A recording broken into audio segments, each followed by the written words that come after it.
At dinner, my son casually asked, "Why aren't you in the house I built?" His words hit me like a punch. I paused, looked him in the eye, and replied, "Because I didn't ask you to build it for me." The room went silent. His face turned pale, realizing he had crossed a line. He didn't expect that. My name is Wesley.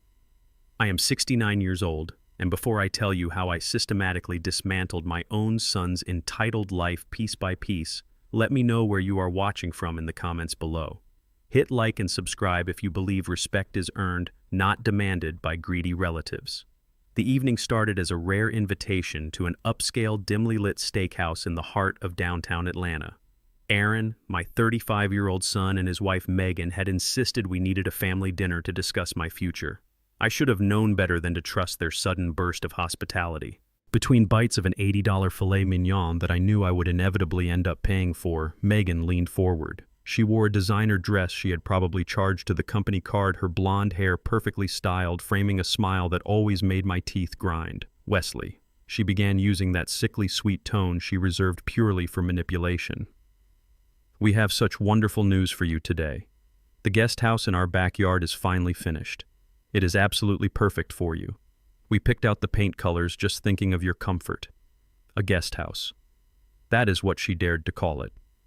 I had driven past their property a week prior and seen that atrocious structure with my own eyes. It was an unpermitted, glorified tool shed hastily slapped together with cheap drywall, mismatched shingles, and zero proper insulation. They honestly wanted me to leave my beautiful estate to live in a miserable shack behind their swimming pool. I took a slow sip of my bourbon, letting the silence stretch until Megan shifted uncomfortably in her chair, her fake smile faltering just a fraction. "Is that so?" I asked, my voice dangerously calm and steady. "And what makes you think I am in the market for a backyard shed, Megan?" Aaron immediately jumped in to defend his wife, puffing out his chest in a tailored suit that completely failed to hide his lack of backbone. "Come on, Dad," he said, using that patronizing tone that always made me want to grab him by the collar and shake some sense into him. "It is not a shed. It is an accessory dwelling unit.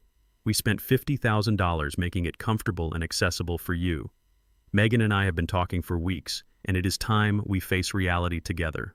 You are pushing 70. Living alone in that massive $1.5 million house is just not practical anymore. It is actually dangerous. What if you fall down those grand stairs? What if you have a medical emergency and nobody is around to hear you? You do not need 5 bedrooms and 3 acres of land to maintain at your age. It is a burden." I watched my son, the boy I had raised to be a strong man, echoing the exact words of a greedy wife who had been trying to get her hands on my hard-earned assets since the day she married him. A burden I repeated, feeling the cold, hard anger settling deep into my bones. "You think my home is a burden to me?" Megan reached across the table and tried to touch my hand, a gesture of fake affection I immediately pulled away from. "We just want you close, Wesley," she cooed, tilting her head in mock sympathy. "We want to take care of you in your golden years. Think of how easy it will be for you. No maintenance, no property taxes, just relaxing. Plus, selling your estate now while the Atlanta housing market is so hot would give you incredible liquidity. We could even help you manage the funds, so you do not have to stress over complicated financial decisions." There it was, the naked, ugly truth laid bare on the white linen tablecloth. They did not care about my knees or the stairs or my golden years. They wanted me to liquidate the single most valuable asset I owned, hand them the cash to manage, and quietly disappear into a cheap plywood box in their backyard so I would not be an inconvenience. I looked at Aaron, searching his eyes for any trace of shame, any ounce of the integrity I had tried to instill in him for 3 decades. I saw absolutely nothing, just a weak, foolish man blinded by a woman's ambition and his own profound laziness.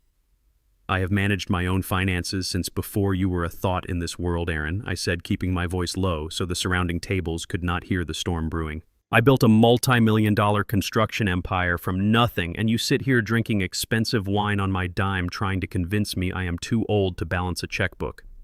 Aaron flushed, his fragile ego visibly bruised. "Dad, do not make this difficult," he snapped back. "We are trying to do the responsible thing here. You cannot stay in that house forever. It is too much space for one old man. Too much space for one old man." Those words cut me incredibly deep, not because they were true, but because they completely dismissed everything that house represented. Aaron had no idea what it took to build that home. When I was his age, I was working grueling 14-hour shifts in the blazing Georgia sun, laying bricks, pouring concrete, and fighting for every single commercial contract just to put food on the table. My late wife, Corinne, God rest her beautiful soul, worked right alongside me every step of the way. She managed the accounting books late at night while I drafted blueprints at the sticky kitchen table of our cramped two-bedroom apartment. That $1.5 million house was not just a piece of real estate to me, it was our ultimate masterpiece. I poured the foundation with my own calloused hands. Corinne picked out every piece of rich mahogany trim, every slab of imported marble, every light fixture. It was the sanctuary we dreamed of back when we had absolutely nothing to our names. Corinne died 5 years ago, and every single corner of that estate still holds her memory, her laughter, her spirit. And now Aaron, a boy who had been handed the keys to my thriving construction firm on a silver platter, who had never swung a hammer or sweat through a work shirt in his entire privileged life, was telling me to abandon her memory. He had taken the successful company I built and turned it into his personal piggy bank to fund Megan's ridiculous country club lifestyle. He spent his days playing golf and playing boss, completely detached from the hard labor that funded his very existence. Looking at his soft, unblemished hands and his expensive gold watch, my contempt for him almost choked me. He was perfectly content to try and strip his grieving father of his dignity, his history, and his home just to fund his wife's next shopping spree and cover up his own massive inadequacies as a man. The waiter arrived just in time to break the thick, suffocating tension, placing the black leather check presenter softly in the center of the table. Predictably, Aaron made absolutely no move to reach for it. He just stared at me, waiting for me to pull out my wallet like I always did, waiting for me to be the good, compliant father who financed his delusions of grandeur. At dinner, my son casually asked, "Why aren't you packing your things for the house I built?" His words hit me like a punch. I paused, looked him dead in the eye, and replied, "Because I didn't ask you to build it for me." I stood up, slowly, took a crisp $100 bill from my pocket, threw it onto the table to cover my own meal, and left the remaining $300 balance sitting right in front of him. Aaron's jaw dropped open. The room went completely silent as his face turned pale, realizing he had crossed a line and that I was walking away. I left them sitting there with a massive bill they couldn't pay, walking out into the cool Atlanta night, ready to burn their entitled world to the ground. The morning sun was already baking the Atlanta pavement when I pulled my heavy-duty pickup truck onto the quiet, tree-lined street of my son's affluent suburban neighborhood. I knew their schedule better than they realized. Aaron would be at his exclusive country club pretending to network with potential clients, and Megan would be at her overpriced Pilates class before heading to brunch. The coast was entirely clear. I parked a block away and walked the rest of the distance, not wanting to alert their nosy neighbors. I bypassed their massive front doors and walked straight through the side gate leading into the backyard. I did not come to visit. I came to inspect. They had the audacity to sit across from me at a high-end restaurant and boldly claim they spent $50,000 building me a luxurious guest house. A custom sanctuary, Megan had called it. I wanted to see exactly what $50,000 bought under my son's so-called leadership. I stepped onto the perfectly manicured lawn and locked my eyes on the structure sitting at the edge of the property line. From 50 feet away, it looked like a modern, minimalist cottage. But I have been in the construction business for 40 years. My eyes do not see paint and aesthetic trim. My eyes see foundations, load-bearing walls, and structural integrity. And as I walked closer, the illusion of luxury completely vanished, replaced by the glaring reality of incompetence and sheer disrespect. I stood in front of the unit and let my professional instincts take over. The sheer level of amateur craftsmanship made my blood boil. The foundation was the first glaring red flag. Instead of a properly poured and leveled concrete slab, they had used cheap, precast concrete piers that were already shifting in the soft Georgia clay. A heavy rainstorm would wash the dirt right out from under it, causing the entire structure to sink and crack within a year. I walked up to the exterior wall and ran my hand along the siding.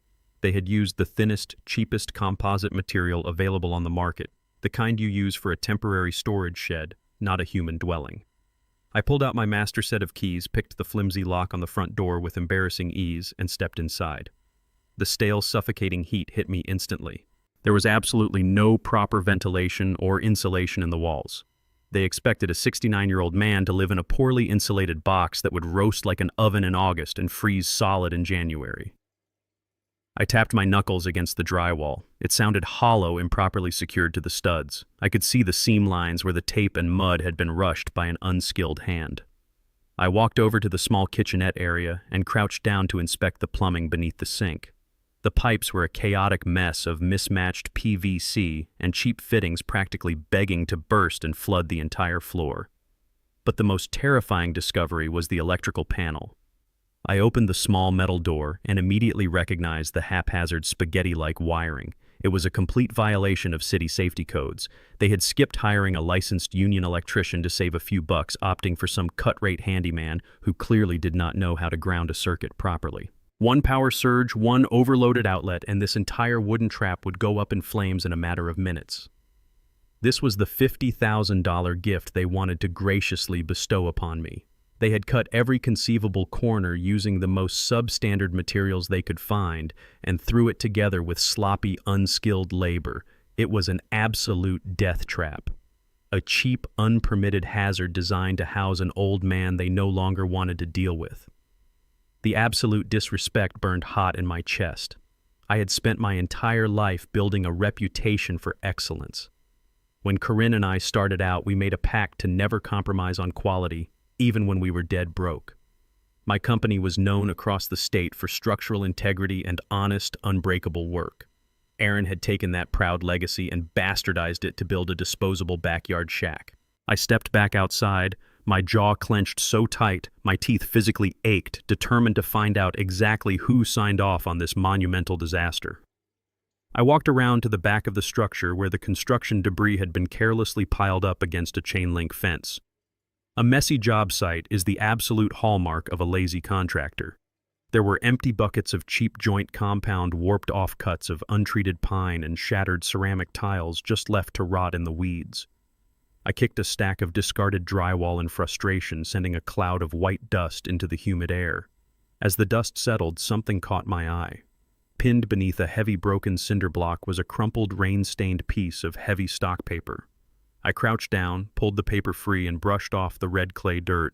It was a formal legal document printed on official letterhead. I unfolded it, and my eyes scanned the bold black text at the top of the page. It was a mechanic's lien, a formal notice of intent to foreclose. My heart began to pound with a slow, heavy rhythm as I read the details. The lien was filed by a reputable local plumbing subcontractor, a man I had actually done business with a decade ago. The document clearly stated that his crew had completed the water and sewer lines for this backyard unit 3 months ago and had not been paid a single dime. The outstanding balance was for $15,000. I stood there staring at the number. Aaron had boldly looked me in the eye at that fancy steakhouse and claimed he and Megan spent $50,000 of their own money to build this place. Yet here was undeniable proof that the hard-working blue-collar men who actually broke their backs digging the trenches were being stiffed. Where did that $50,000 actually go? I kept reading the legal notice, moving down to the billing address and the listed contractor responsible for the debt, and that is when the bottom completely dropped out of my world.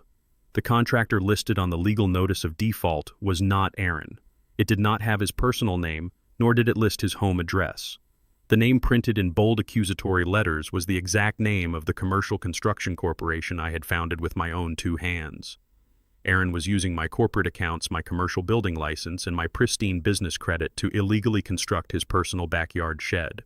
He was hiding his private residential project under the umbrella of my commercial enterprise, and worse, he was completely ignoring the invoices, destroying the company's credit rating, and robbing honest laborers of their livelihoods. He was running a fraudulent scheme right under my nose to fund his wife's vanity project. The cold, calculated rage that washed over me completely suffocated any lingering fatherly affection I had left for the boy. I carefully folded the rain-stained lien, slid it deep into the breast pocket of my jacket, and walked back to my truck. I did not need to confront him at his country club. I needed to go straight to the source. It was time to pay a surprise visit to my own corporate headquarters. The drive to downtown Atlanta took less than 30 minutes, but my knuckles were white against the steering wheel the entire way. I parked my heavy-duty truck right in the reserved spot marked Chief Executive Officer. Aaron's spot. He was not there, of course. I pushed through the heavy glass double doors of the corporate headquarters I had built from a single rented desk into a regional powerhouse. The moment my boots hit the polished marble floor of the lobby, the atmosphere shifted. The low hum of ringing phones and office chatter instantly died. The receptionist, a young woman who had only seen me in the framed legacy photographs on the wall, froze mid-sentence. The senior project managers walking down the hallway stopped dead in their tracks, lowering their clipboards. I had not stepped foot in this building for nearly 2 years. They knew me as the founding father, the ghost who signed their original paychecks, and the dark, uncompromising look on my face told them I was not here for a friendly social visit. I did not greet anyone. I walked with a heavy, deliberate pace straight past the luxurious executive suites and pushed open the frosted glass door of the accounting department. The room was freezing, the air conditioning blasting from the ceiling vents, but the chief accountant, a man named Thomas, who had worked for me for 15 years, immediately broke into a visible sweat the second he saw me standing in his doorway. Thomas stood up so fast his ergonomic chair slammed into the wall behind him. "Wesley," he stammered, adjusting his glasses with a trembling hand. "We did not know you were coming in today. Aaron did not mention a meeting. Aaron does not know I am here," I replied, my voice dangerously flat and devoid of any warmth.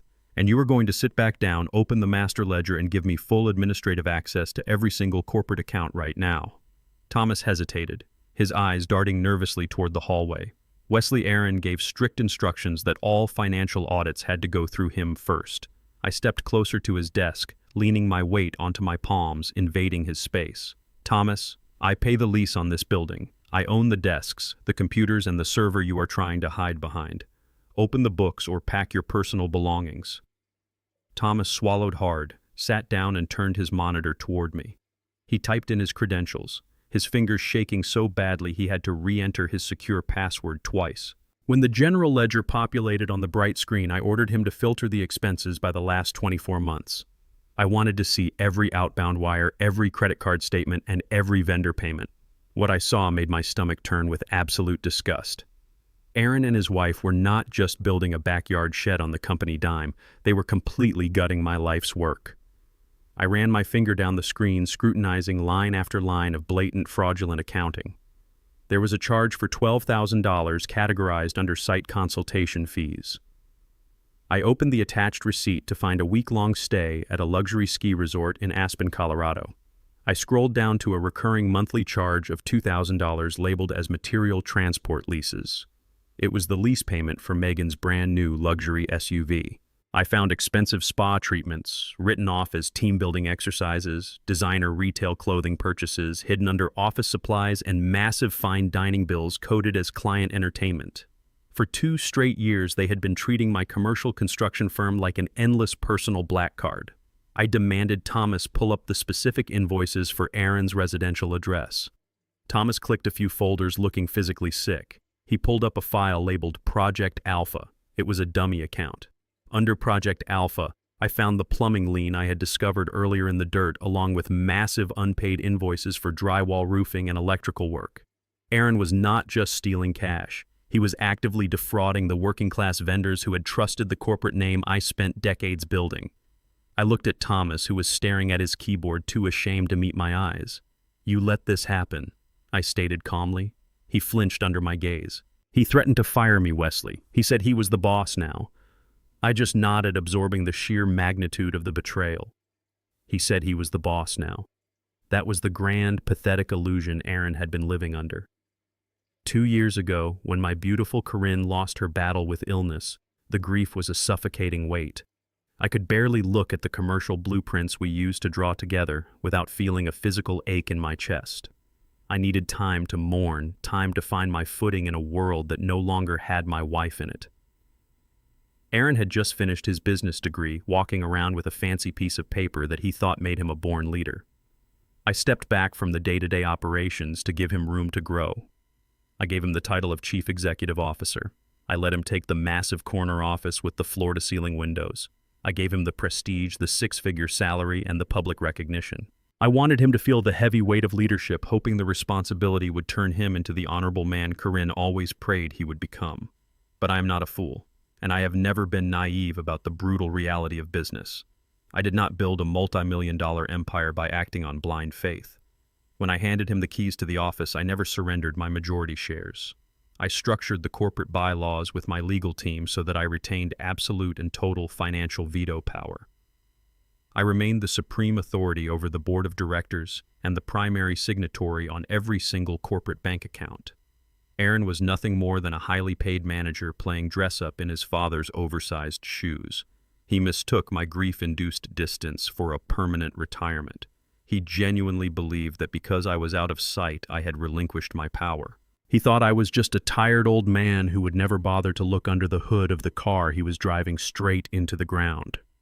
I did not scream at the accountant. I did not throw a tantrum, and I certainly did not call Aaron to demand a tearful explanation. Explanations were for simple misunderstandings, and this was an orchestrated, malicious robbery. I reached into my jacket pocket and pulled out my cell phone right there in the freezing accounting office.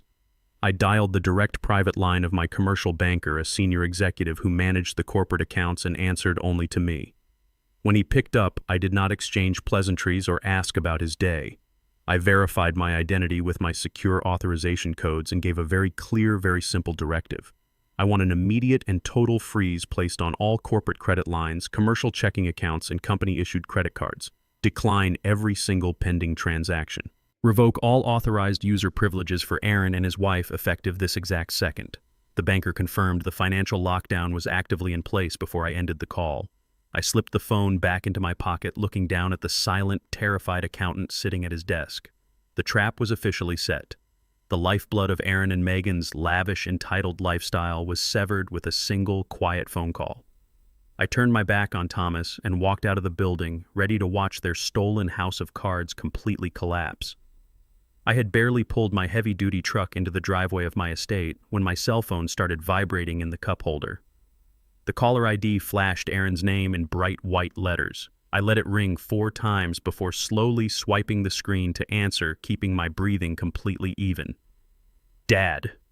Aaron shouted, his voice cracking with a high-pitched panic that I had not heard since he was a teenager caught sneaking out of the house. "Did you call the commercial bank? I am getting fraud alerts on my phone." I sat in the driver's seat staring out at the expansive lawn Corinne and I had planted together and let a calculated silence hang in the air. Aaron did not even wait for an answer before rambling on. "Megan is at Phipps Plaza right now. She is at the designer boutique trying to check out and her corporate card just declined in front of everyone. The manager even came over. She is totally humiliated, Dad. The bank told her the account is frozen by the primary signatory. What is going on?" I smiled, a cold and hard pull of my facial muscles. I could perfectly picture Megan standing at a polished glass counter, clutching a $1,000 handbag, turning crimson as the cashier handed back her useless plastic card. The sheer embarrassment of a declined card in an upscale Atlanta boutique was exactly the kind of public humiliation her shallow ego could not handle. I kept my tone perfectly level, laced with just the right amount of grave concern. "Yes, Aaron, I ordered the freeze," I said, leaning back against the leather seat of my truck. "I did not want to alarm you, but we have a massive crisis on our hands." The panic in his voice shifted immediately to sheer terror. "A crisis," he parroted, his breath hitching. "What kind of crisis?" I took a deep breath, playing the role of the diligent and protective founder. "I received a highly concerning tip this morning," I lied smoothly, letting the weight of my words crush him. "I went down to the accounting department to review the general ledger, and Aaron, my boy, I am furious. Someone inside our company is bleeding us dry. There are hundreds of thousands of dollars missing." Aaron choked on his own breath. "What do you mean missing?" "Dad, there must be a mistake. The software sometimes glitches." "There is no software glitch that books a luxury ski vacation in Aspen under site consultation fees." "Aaron," I replied, my voice sharp as a razor. "There is no computer error that pays a $2,000 monthly lease for a luxury SUV using the material transport budget. Someone has compromised our commercial accounts and is routing company cash to fund their own lavish lifestyle. I even found a mechanic's lien filed against our corporate name for a residential plumbing job. This is a highly coordinated and malicious embezzlement scheme, and it is happening right under your nose." I could hear his rapid and shallow breathing over the receiver. He was absolutely paralyzed. He knew I was listing his exact purchases, but my framing completely trapped him. If he admitted those were his expenses, he was confessing to corporate fraud and tax evasion. If he played dumb, he had to agree with my lockdown. "I am bringing in an external team of forensic auditors, first thing Monday morning." I continued, relentlessly ignoring his sputtering attempts to interrupt. I have instructed the bank to lock down every single line of credit until we root out this criminal. We are going to track down every missing dime. I will not let some thief destroy the legacy your mother and I built." I heard a loud thud in the background like he had dropped a file folder or bumped into his desk in his panic. "Dad, you are overreacting," he pleaded. "I am telling you I authorize some alternative accounting methods for tax purposes. It is completely legal." I cut him off. "Alternative accounting does not buy designer handbags at Phipps Plaza. You need to gather all your security access logs, Aaron. Whoever is doing this might be looking at serious federal prison time for wire fraud." "Dad, please wait," Aaron stammered, his voice dropping to a frantic whisper. "Do not call any auditors yet. I can handle this. I am the CEO. I will look into the discrepancies myself. We do not need to involve outsiders. We need to keep this quiet to protect the company reputation. Let me call the bank and lift the freeze so Megan can get home, and I will fix the ledger tonight. You cannot fix a federal crime with a spreadsheet. Aaron," I said coldly, "the freeze stays. No one spends a single penny of company money until the audit is completely finished."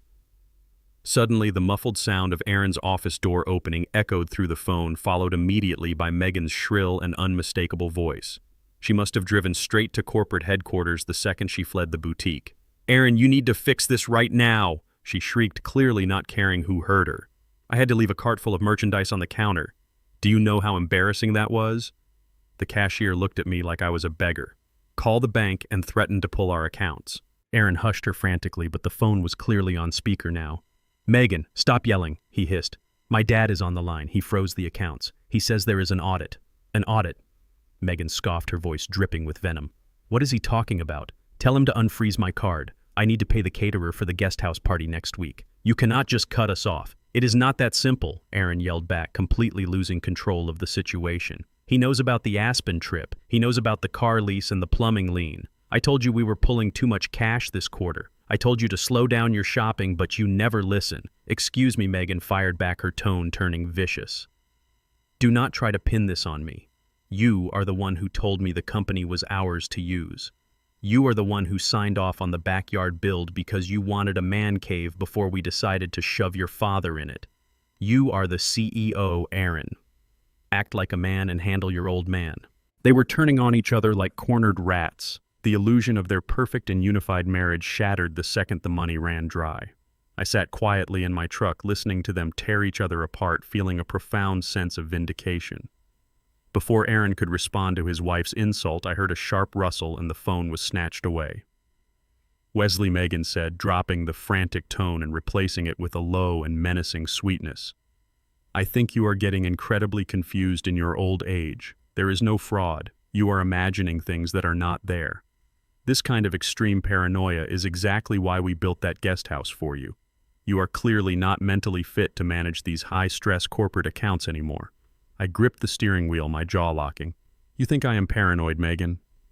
"No, Wesley, I think you are declining," she replied smoothly, twisting the knife. "And if you do not call the bank and remove this ridiculous freeze right now, Aaron and I are going to have to make some very difficult medical decisions regarding your competency. For your own safety, of course. We will have a doctor intervene if you force our hand. Do not make us do that." She hung up the phone, the dial tone buzzing in my ear. The line was drawn. The morning after Megan made her thinly veiled threat to have me declared mentally unfit, I woke up before dawn. I brewed a pot of strong black coffee, stood by the massive bay windows of my living room, and watched the sun slowly rise over the estate I had built with Corinne. The peace of the early morning was abruptly shattered at exactly 8 o'clock. A sleek silver Mercedes glided up my long driveway, crunching softly against the gravel, and parked right next to my rose bushes. A man stepped out. He was a sharply dressed white man in his late 30s, wearing a tailored navy suit that screamed obnoxious corporate ambition. He strutted to the trunk of his car, pulled out a heavy wooden post, and grabbed a mallet. With an arrogant swing, he began driving the stake directly into my perfectly manicured front lawn. He attached a glossy metal bracket, and a large sign swung freely in the morning breeze. It read, "Elite Estate Properties," and across the top in bold red letters, "Coming soon." I did not blink. I did not drop my coffee mug. I simply watched the sheer audacity of the moment unfold. Megan and Aaron had wasted absolutely zero time. If they could not drain the company bank accounts, they were going to forcefully liquidate the roof over my head. I placed my mug on the kitchen counter, adjusted the cuffs of my crisp button-down shirt, and walked calmly out the heavy oak front door to greet my uninvited guest. The crisp morning air hit my face as I stepped off the porch and walked purposefully down the stone pathway. The man was admiring his handiwork, dusting dirt off his expensive leather shoes. "Good morning," I said, my voice projecting clearly across the lawn, devoid of any anger. "I assume you have a very good reason for hammering a piece of wood into my property." The man turned, flashing a practiced, blindingly white smile that did not reach his eyes. He quickly closed the distance between us, extending a manicured hand. "Good morning to you, sir. You must be Mr. Wesley. I am Bradley Vance, senior partner at Elite Estate Properties. Your son Aaron warned me you might be a little confused about the timeline today, but rest assured everything is being handled with the utmost professional care. We are aiming to get this property listed on the premium market by Friday." "Confused?" I repeated the word slowly, tasting the condescension dripping from his tone. "I assure you, Bradley, my cognitive faculties are operating at maximum capacity. This is my home. It is absolutely not for sale, and you are trespassing." Bradley let out a patronizing chuckle, the kind you reserve for a stubborn toddler. He reached into his leather briefcase and pulled out a thick manila folder. "Now, Wesley, let us not make this difficult. I know change is incredibly hard at your age, especially when health issues arise. But Aaron and your lovely daughter-in-law, Megan, have been completely transparent with me about your declining situation. They are making the hard choices for your own good." He opened the folder with a dramatic flourish and pulled out a stack of legally bound papers holding an embossed seal. "I am operating under a fully executed and notarized power of attorney, Bradley," stated, tapping his manicured index finger against the top page. "Your son has been granted comprehensive legal and financial authority over your estate. He signed the exclusive listing agreement with my brokerage late last night. We are officially putting this house on the market for $1.8 million. Aaron instructed me to fast-track the showings so we can secure the funds necessary to transition you into your new supportive living arrangement." He held the document out, waving it slightly as if to emphasize his absolute authority over my life. They had actually done it. They had escalated from corporate embezzlement to attempting to forcefully strip me of my primary residence. Aaron was trying to sell the home out from under me, cash the massive check, and kick me to the curb with a fraudulent legal document. I reached out with a steady hand and took the paperwork from Bradley. "Let me see that," I said quietly. Bradley smirked, handing it over willingly. "Of course, take your time reading it, Wesley. The legal jargon can be a bit dense, but my team ensured it is ironclad." I scanned the first page, absorbing the incredible arrogance of the maneuver. Aaron had clearly fed this broker a fabricated sob story about my mental health to ensure Bradley would ignore any protests I made. I held the crisp legal document in my hands and scrutinized the text. It was a general durable power of attorney granting Aaron total unrestricted control over my real estate assets, bank accounts, and medical directives. It was a terrifyingly comprehensive document designed to strip away every single civil right I possessed. I flipped directly to the final page to look at the execution block. The notary seal was present, stamped clearly in the bottom corner. But what my eyes locked onto was the signature line directly above it. There, written in black ink, was my full legal name. I stared at the looping cursive. It was a decent attempt capturing the general slant of my handwriting, but I had signed thousands of commercial contracts in my lifetime. I knew the exact pressure of my pen, the sharp angle of my W, and the specific tail of my Y. The signature on this legally binding document was a complete and undeniable forgery. For a fleeting moment, a sharp, suffocating wave of grief struck my chest. This was not just a greedy misstep. My own flesh and blood, the son I had cradled as an infant, had consciously crossed the line into committing a severe federal felony. He had sat down, gripped a pen, and maliciously forged his own father's name to steal his home. The profound heartbreak of realizing my son was entirely dead to morality washed over me. Corinne would have wept. But Corinne was gone, and I was the only one left to deal with the monster we had raised. I took a slow, steady breath, forcing the pain deep down into a locked vault inside my mind. The grieving father vanished in an instant, leaving only the cold, calculating businessman behind. I looked up from the forged document and met Bradley's smug, expectant gaze. I did not scream. I did not tear the fraudulent paperwork to pieces or violently rip his sign out of my lawn. I handed the document back to him with a polite, almost welcoming smile. You know, Bradley, you are absolutely right, I said, my tone completely shifting to a warm and compliant register. These legal documents are quite dense, and my memory is not what it used to be. Why do we not head inside? I can brew us a fresh pitcher of iced tea, and you can walk me through exactly what Aaron has planned for the sale of my estate. Bradley beamed, clearly thrilled that the confused old man had decided to be cooperative. That sounds like a wonderful idea, Wesley, he replied eagerly, following me up the steps. As I turned my back to open the heavy front door, I slipped my right hand smoothly into my trouser pocket. My thumb found the side button on my smartphone, and with a quick double press, I silently activated the voice recording application. I was going to let this arrogant broker sit in my living room and confess every single detail of my son's criminal conspiracy on tape. I let Bradley drink a tall glass of iced tea, encouraged him to spill every single detail of Aaron's desperate instructions, and politely asked him to leave a copy of the fraudulent paperwork for my personal records before sending him on his way. I maintained a pleasant, confused facade right up until his silver Mercedes disappeared down the street. Less than an hour later, I was walking through the heavy glass doors of Vargas & Associates. I bypassed the front desk receptionist, who simply nodded at me with familiar respect, and walked straight into the corner office of Jonathan Vargas. Jonathan was in the middle of a phone call, but the second he saw the dark expression on my face, he held up a finger, abruptly ended his conversation, and stood up. I did not exchange pleasantries or offer a handshake. I pulled my smartphone from my jacket pocket, tapped the screen to pull up the audio file I had just recorded, and placed it squarely in the center of his massive mahogany desk. Right next to the phone, I laid the photocopied power of attorney that Bradley had so graciously provided. Jonathan looked down at the documents, then back up at me, his sharp dark eyes instantly recognizing the gravity in my posture. "Play the audio, Jonathan," I said, my voice carrying a quiet and dangerous weight. "And while you listen, read the signature on the last page of that physical document." I sat down in the leather guest chair across from his desk and watched closely as my fiercely loyal attorney listened to an arrogant real estate broker confess to a federal crime orchestrated by my own flesh and blood. Jonathan leaned over his desk, his expression turning to absolute stone as Bradley's voice echoed from the phone speaker, detailing Aaron and Megan's urgent demands to quickly liquidate my estate and force me into a care facility. When the recording finished, Jonathan picked up the power of attorney. He adjusted his glasses, his eyes narrowing as they locked onto the signature block at the bottom of the final page. "Wesley," he said, his voice deadly serious, "this is a blatant forgery. They did not even try to replicate the baseline pressure or the angle of your handwriting. This is a severe felony." "I know it is a felony, Jonathan," I replied coldly, lacing my fingers together. "What I need to know right now is exactly how far this cancer has spread. Aaron believes he has full control of my assets. A man foolish enough to forge his father's name on a residential real estate listing has absolutely used this fake document elsewhere to get his hands on fast cash. Find out what else he has touched today." Jonathan immediately spun his heavy leather chair toward his dual monitor setup.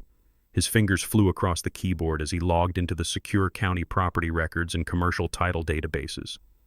The room was perfectly silent save for the rapid and aggressive clicking of his keys. I watched his jaw tighten. For several long minutes, he cross-referenced the corporate entities tracking every single recent transaction filed under my personal name and the company's commercial umbrella. Suddenly, Jonathan stopped typing. He let out a slow, heavy breath and turned the right monitor so I could clearly see the screen. "Wesley, it is much worse than a residential real estate listing," he said, pointing to a freshly filed digital document. "Aaron did not just use this fake power of attorney to hire a broker for your house. 3 weeks ago, he walked into a private commercial lending firm. He used this exact forged document to leverage a secondary mortgage against the industrial warehouse on the south side, the one you own completely outright." I stared at the digital property lien displayed on the glowing screen. The numbers glared back at me in stark black and white, confirming my absolute worst fears about my son's destructive greed. "How much did he take out?" I asked, though I could already see the staggering figures printed on the digital deed. $300,000. Jonathan confirmed, his tone laced with absolute disgust. "He took out a $300,000 high-interest commercial loan against your company warehouse, and the funds were immediately routed to a private joint checking account he shares exclusively with Megan. They are bleeding your hard assets for raw cash to fund their lifestyle. This is no longer just a bitter family dispute over a guest house, Wesley. This is massive financial fraud. He has effectively stolen $250,000 using a fabricated legal instrument. The sheer scale of Aaron's stupidity was staggering to comprehend. He had crossed from petty corporate embezzlement into a full-blown federal banking crime. He had mortgaged a commercial property he did not own using a fake signature to fund his wife's unquenchable thirst for luxury. He was a dead man walking, and he did not even realize it yet. I looked at Jonathan, watching the genuine and unyielding fury burn in his eyes. He was not just acting as my retained legal counsel in this moment. His anger was deeply personal. 30 years ago, before the custom-tailored suits and the high-rise corner office, Jonathan was just a smart, ambitious African-American teenager from a struggling family. His father, Mateo, was one of the hardest-working foremen on my very first construction crew. When Mateo suffered a devastating fall on a job site that left him permanently paralyzed, the insurance companies tried to deny his claim and leave his family with absolutely nothing. I refused to let that happen. I paid for Mateo's medical bills out of my own pocket, kept his family fed, and personally funded Jonathan's entire college and law school education. I saw a brilliant spark in the boy, and I knew Corinne and I had the resources to change his trajectory. I never asked for a single dime back. Jonathan graduated at the top of his class and built a formidable reputation as a brilliant financial crimes attorney, but he never once forgot who laid the foundation for his success. To Jonathan, I was not just a wealthy client paying a retainer fee. I was family. He viewed my corporate empire with the same protective reverence that I did. Seeing Aaron, a boy who had been handed the world on a silver platter, maliciously dismantle the legacy that fed both our families was an insult Jonathan could not stomach. He looked at me with a fierce, unwavering loyalty that Aaron had completely failed to inherit. He was ready to go to war for me. Jonathan reached across his desk and grabbed his heavy office phone. "I am calling the Federal Bureau of Investigation right now, Wesley," he stated with absolute, unwavering certainty. "We hand over this audio recording, the forged power of attorney, and the fraudulent commercial loan records today. The FBI will have Aaron and Megan in federal holding before dinner time. They are looking at decades in federal prison for wire fraud and identity theft." I reached out and firmly pressed my hand down on the telephone receiver, disconnecting the line before he could dial a single digit. "No," I said, my voice dropping to a low, dangerous register. "Arresting them now is far too easy. It is too fast. If they go to jail today, they will just play the victims. They will claim they were desperate and try to manipulate a jury." Jonathan looked at me confused but highly attentive. "What do you want to do, Wesley?" "I want you to buy that high-interest commercial loan Aaron just took out," I instructed, my eyes locked dead on his. "Create an anonymous shell corporation today, purchase the debt from that private lender, and make me the supreme holder of that $300,000 note. I do not want a cheap arrest, Jonathan. I want the most ruthless foreclosure you have ever executed." I left Jonathan's office with a clear, devastating roadmap for my son's financial ruin. But before I dropped the guillotine on their fraudulent empire, I needed to give them exactly what they were looking for. I needed to feed their delusion. I drove back to my estate, poured myself a glass of water, and picked up my phone. I dialed Aaron's number, making sure my voice trembled just enough to sound fragile and disoriented. "Aaron, I need you to come over right now," I stammered, letting a note of panic slip into my words. "I cannot find the original blueprints for the downtown high-rise. I know your mother put them in the study, but everything is disorganized." The line went dead silent for a fraction of a second before Aaron replied, clearly caught off guard by my sudden shift from the ruthless executive he spoke to yesterday. "Dad, you finished that building 10 years ago. Why are you looking for the blueprints?" "Just come over," I pleaded, hanging up before he could ask any more questions. Less than 20 minutes later, Aaron's car pulled into the driveway. He and Megan walked through the front door, their faces a mix of apprehension and eager curiosity. I was standing in the center of the living room, surrounded by a pile of old photo albums and random paperwork I had purposefully scattered across the Persian rug. I looked up, letting my eyes glaze over slightly. "Corinne," I said, looking directly at Megan with a soft, confused smile. "I am so glad you are home. I cannot find the papers." Megan froze in the entryway, her manicured hand hovering over her designer purse. For a brief, unguarded moment, pure shock registered on her face. But it vanished instantly, replaced by a predatory gleam that illuminated her features like a neon sign. I had just called my 32-year-old white daughter-in-law by the name of my late beautiful African-American wife. To a court of law, to a judge reviewing a petition for medical guardianship, this was the holy grail of cognitive decline. Megan practically vibrated with excitement. She glanced at Aaron, her eyes wide, communicating a silent, victorious message. He is finally cracking. Megan stepped forward, her voice dripping with that familiar, sickeningly sweet condescension she used to mask her boundless greed. "Oh, Wesley," she cooed, deliberately avoiding correcting me. "It is me. We are here to help you look for the papers. Why do you not sit down in your armchair? You look so exhausted. The stress of the day is just too much for you, is it not?" I allowed myself to look deeply vulnerable, shuffling toward the heavy leather armchair with a slow, exaggerated gait. I rubbed my temples, murmuring incoherently about needing to finish the foundation pours before the winter freeze, referencing a commercial project from 2 decades ago. As I lowered myself into the chair, I kept my peripheral vision razor sharp. I watched Megan smoothly slide her oversized smartphone out of her handbag. She did not hold it up to her ear or place it face down on the coffee table. Instead, she leaned against the edge of the fireplace mantel, gripping the device at waist height. Her thumb subtly tapped the screen, and the faint red recording indicator lit up, reflecting slightly off her glossy manicured nail. She was actively filming me. She was gathering fabricated medical evidence in my own living room to present to a judge. Megan prompted me again, guiding the narrative to ensure her video captured maximum instability. "Wesley, do you remember what year it is?" she asked gently, stepping just enough into the frame to look like a deeply concerned caretaker.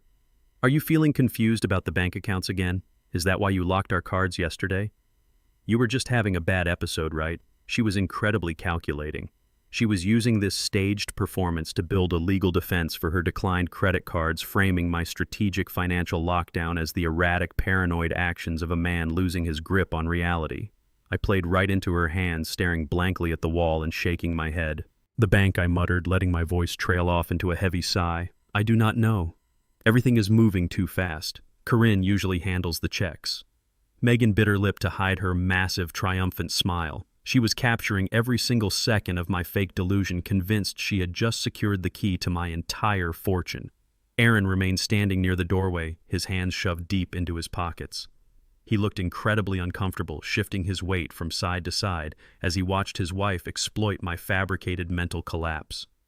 For a fleeting second, I saw a shadow of genuine guilt cross his face. He was looking at the man who had taught him how to ride a bike, who had bailed him out of every scrape, and who had handed him the keys to an empire. Seeing me reduced to a babbling, confused old man should have broken his heart. It should have driven him to his knees in tears, begging to help me. But Aaron is a weak man, and weak men always let their greed overpower their conscience. Instead of stopping Megan from filming, he walked over and knelt beside my chair, placing a heavy hand on my knee. "Dad, it is going to be okay," he said, his voice thick with a forced, theatrical sympathy that made my stomach churn. "You have been working too hard for too long. Megan and I have been telling you that you need to let go. You need to let us take the wheel. You are not well, Dad. You are mixing up names and years.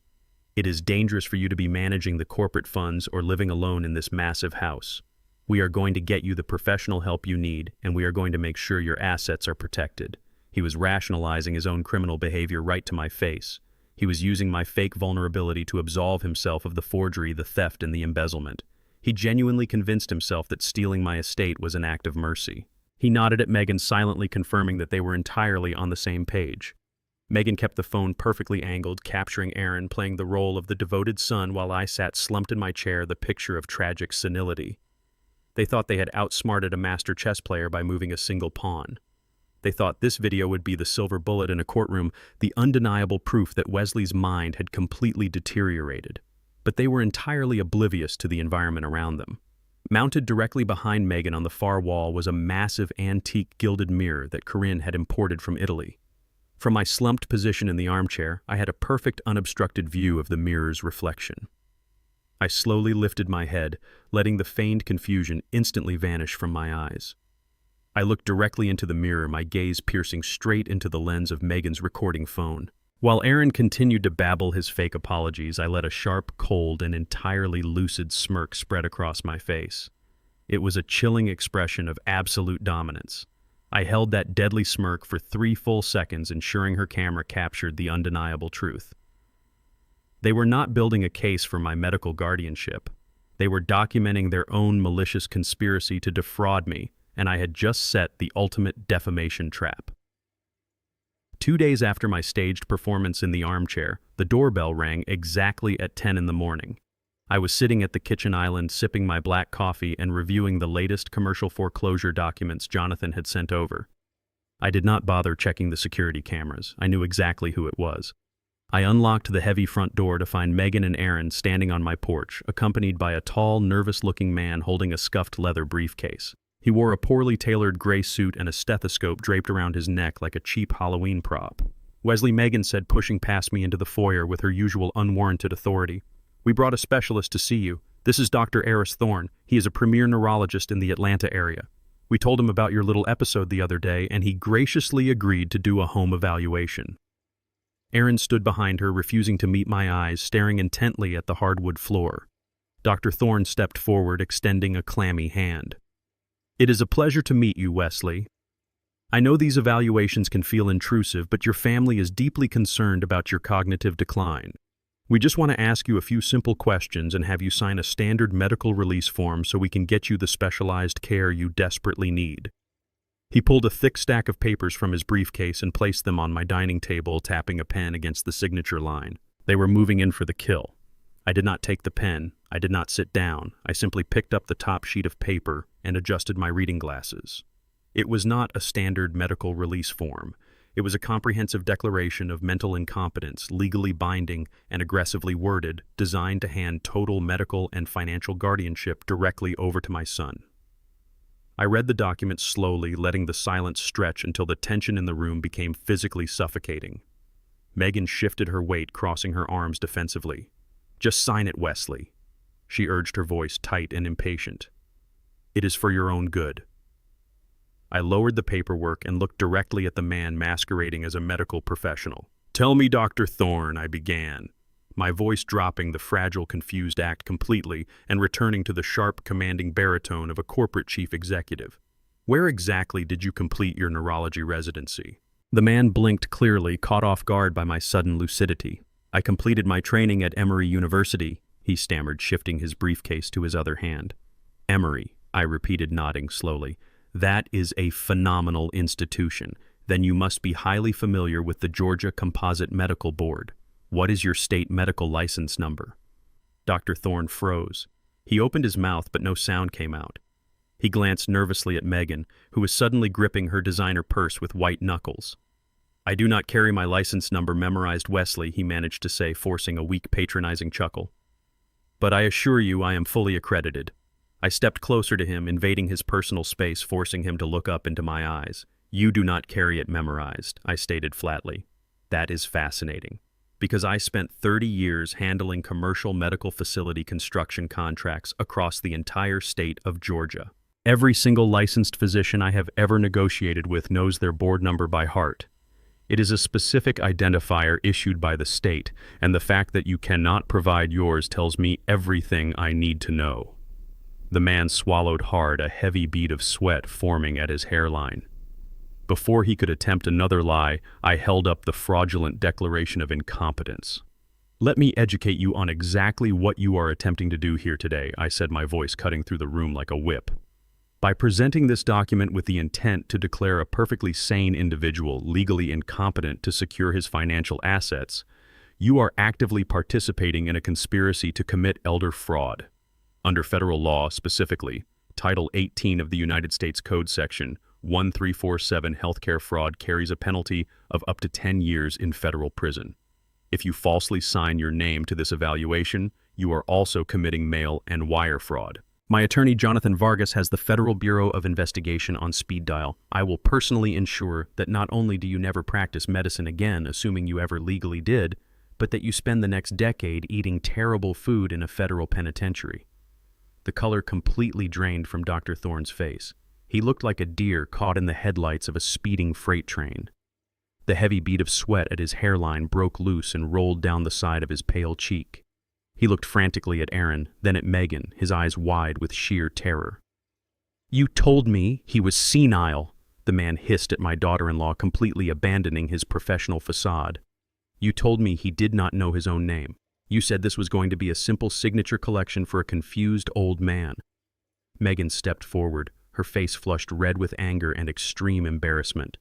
He is senile, she yelled, pointing an accusing finger at me. He called me Corinne yesterday. I have it all on video. He is losing his mind. The man shook his head violently, snatching his fraudulent paperwork right out of my hand. He is not crazy, lady, he shot back, his voice trembling with genuine fear. He just cited federal criminal code perfectly. Do you have any idea what you have dragged me into? I am not going to federal prison for you or your husband. Aaron finally spoke up, stepping between his furious wife and the panicked man. Calm down, everyone, he pleaded, holding his hands up in a desperate attempt to regain control. We can just renegotiate the terms. We can figure this out together. There is no renegotiation, I interjected, crossing my arms over my chest. The man standing in my foyer realized he was trapped in a room with a ruthless corporate shark who knew the law better than most attorneys. He was not dealing with a fragile old man. He was dealing with a predator who had just caught him trespassing in his territory. His breathing became shallow and rapid. He realized his entire life was on the line for a meager payout from a desperate, greedy couple. Dr. Thorne did not hesitate for another second. He shoved his papers roughly into his scuffed briefcase, snapped the brass latches shut, and practically sprinted toward my front door. I am leaving, he shouted over his shoulder, not even bothering to look back. Do not ever contact me again. If the feds call me, I am telling them everything about your setup. The heavy oak door slammed shut behind him, shaking the framed pictures on the hallway wall. The silence that followed was absolute. I slowly turned my gaze to Aaron and Megan. They stood frozen in my foyer, completely stripped of their smug superiority. The grand plan to lock me away in a facility and steal my fortune had just evaporated before their very eyes. I looked at the son I had raised and the woman who had poisoned his mind, feeling nothing but a profound, icy disdain. Get out of my house, I commanded, pointing a single steady finger toward the door. And do not ever mistake my patience for weakness again. They did not say a single word. They turned around and walked out into the blazing Georgia sun, humiliated, defeated, and completely unaware of the absolute financial devastation I was about to unleash on them. The heavy oak door had barely clicked shut behind them before the brutal reality of their situation began to set in. Aaron and Megan were in absolute freefall. With my single phone call to the commercial bank, their entire financial ecosystem had been completely obliterated. The corporate credit cards were frozen solid, the company checking accounts were inaccessible, and their monthly executive salary draws had been permanently suspended pending the forensic audit. But their biggest problem was the $300,000 commercial loan Aaron had fraudulently secured using my forged signature. That specific private lender was not a traditional patient banking institution. They were a high-risk commercial firm that demanded exorbitant monthly servicing fees, and Aaron had just missed his very first payment. My private investigator, coordinated through Jonathan Vargas, tracked my son's every move over the next 48 hours. The reports were pathetic. Aaron was completely backed into a corner.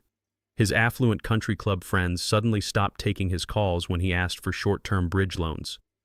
Megan's wealthy socialite circle vanished the moment she could not pick up the tab at brunch. Desperation makes a weak man do incredibly dangerous things. Jonathan brought me photographs showing Aaron sitting in a dimly lit diner on the outskirts of Atlanta, sweating profusely across the table from a known predatory loan shark. My son was trying to leverage whatever phantom equity he thought he had left to secure a massive cash injection, with a catastrophic interest rate, just to keep his angry wife from packing her designer bags and leaving him. He was willing to dive headfirst into the criminal underworld because he simply did not have a single legitimate dollar to his name. I sat across from Jonathan Vargas in his sleek corner office, looking at the surveillance photos of Aaron begging a street-level thug for cash. We are not going to let him borrow from the underworld, I stated, my voice echoing off the glass walls. If he owes a loan shark, the money leaves the family ecosystem, and I lose my leverage. I want to own him completely. Jonathan leaned back in his heavy leather chair, a sharp, predatory smile spreading across his face. Then we hit him where he actually lives, Wesley. Aaron and Megan's primary residence is a sprawling multi-million-dollar mansion in Buckhead. Because they spend every dime they make on depreciating luxury assets, they only put 10% down when they bought it. They carry a massive, suffocating mortgage with a traditional bank. With Aaron's corporate income suddenly dropping to absolute zero, his debt-to-income ratio is currently radioactive. He is a massive liability to his mortgage lender. I nodded, seeing the brilliant architecture of the trap Jonathan was laying out. "We buy the paper," I said. "Exactly." Jonathan confirmed, pulling up a fresh digital file on his monitor. "We will establish an anonymous corporate shell company right now. We will call it Ironclad Holdings LLC, registered through a registered agent in Delaware to completely mask your identity. Ironclad Holdings will approach Aaron's mortgage lender. Banks are currently desperate to offload high-risk, non-performing residential mortgages to private investment firms to clear their balance sheets. We will offer to purchase the promissory note and the deed of trust for his Buckhead mansion at full market value in pure cash. The bank will gladly take the liquid capital and assign the mortgage debt directly over to Ironclad Holdings. I authorized the maneuver, immediately wiring the necessary millions from my private offshore investment accounts that Aaron never even knew existed. Over the next 72 hours, Jonathan executed a flawless financial military campaign. His team drafted the acquisition contracts, navigated the secondary mortgage market, and ruthlessly negotiated the assignment of the deed. The original bank was absolutely thrilled to wipe Aaron's volatile file from their system. They quietly sold the entire debt to our shell company without ever notifying the homeowner that his mortgage had been traded. Aaron and Megan were entirely oblivious. They were frantically searching for loose cash to keep their luxury cars from being repossessed, completely unaware that the ground beneath their feet had just been sold to the very man they had tried to lock in a backyard shed. We did not just block their cash flow. We legally purchased the roof over their heads. 3 days later, Jonathan personally delivered a thick, heavy manila envelope to my estate. I took the envelope into my private study, poured myself a neat glass of aged bourbon, and sat down in the deep leather chair behind my desk. The room was perfectly quiet, the late afternoon sun casting long, golden shadows across the floor. I opened the clasp and slid the documents out onto the polished wood. They're printed on heavy legal paper and stamped with the official seal of the county clerk, was the assignment of deed of trust. I ran my fingers over the crisp black ink. The document explicitly stated that Ironclad Holdings LLC was now the sole legal beneficiary and lien holder of Aaron and Megan's luxury mansion. I felt absolutely no guilt. I felt no lingering fatherly sorrow. As I looked at the paperwork that held my son's entire future, a cold, profound sense of satisfaction settled deep into my chest. For years, I had watched Aaron parade around Atlanta, boasting about his massive house, acting as though he were a self-made titan of industry, while secretly siphoning the lifeblood from my company. He had the sheer audacity to sit at a steakhouse and tell me my home was a burden. He and his greedy wife had spent $50,000 building a cheap, uninsulated, unpermitted wooden box in their backyard, intending to force me into it so they could steal my fortune. The poetic justice of this moment was intoxicating. I held the document up to the fading light. They wanted to take my home. Now I literally owned theirs. I possessed the legal right to rip the marble floors right out from under Megan's designer heels. Every night they slept in their silk sheets. Every morning they walked down their grand staircase. They were doing it by my quiet, unyielding permission. The financial transition was absolutely flawless and completely undetectable to the naked eye. Jonathan called me the following morning to confirm that the county recorder's office had officially processed the paperwork. The assignment was a matter of public record buried beneath layers of corporate anonymity that Aaron was far too arrogant and far too ignorant to ever investigate. The trap was permanently sealed shut. I was now the supreme, undisputed creditor of Aaron and Megan. They were no longer dealing with a faceless, forgiving banking institution that might offer a grace period or a payment plan. They were dealing with a ghost who demanded absolute perfection. If Aaron missed his upcoming monthly mortgage payment by a single minute, if his check bounced, or if he fell short by a single dollar, Ironclad Holdings LLC had the immediate legal authority to initiate a ruthless, expedited foreclosure. They were drowning in debt, completely surrounded by enemies of their own making and living on borrowed time. They thought they were the masterminds of a grand conspiracy, but they were nothing more than helpless puppets dancing on the strings I now held firmly in my hands. The silence of my estate was broken on a Tuesday afternoon by the heavy slam of a car door. I watched through the front window as Aaron marched up the stone pathway, gripping the hand of his 8-year-old son, my grandson. I unlocked the front door before Aaron could even ring the bell. He pushed past me into the foyer, his face pale, his eyes darting around like a cornered animal. He looked terrible. The tailored suits he usually wore were replaced by a wrinkled button-down shirt, and the arrogant swagger had dissolved into a frantic, nervous energy. But what instantly drew my attention was the boy standing beside him. My grandson looked down at his sneakers, clearly confused and frightened by his father's erratic behavior.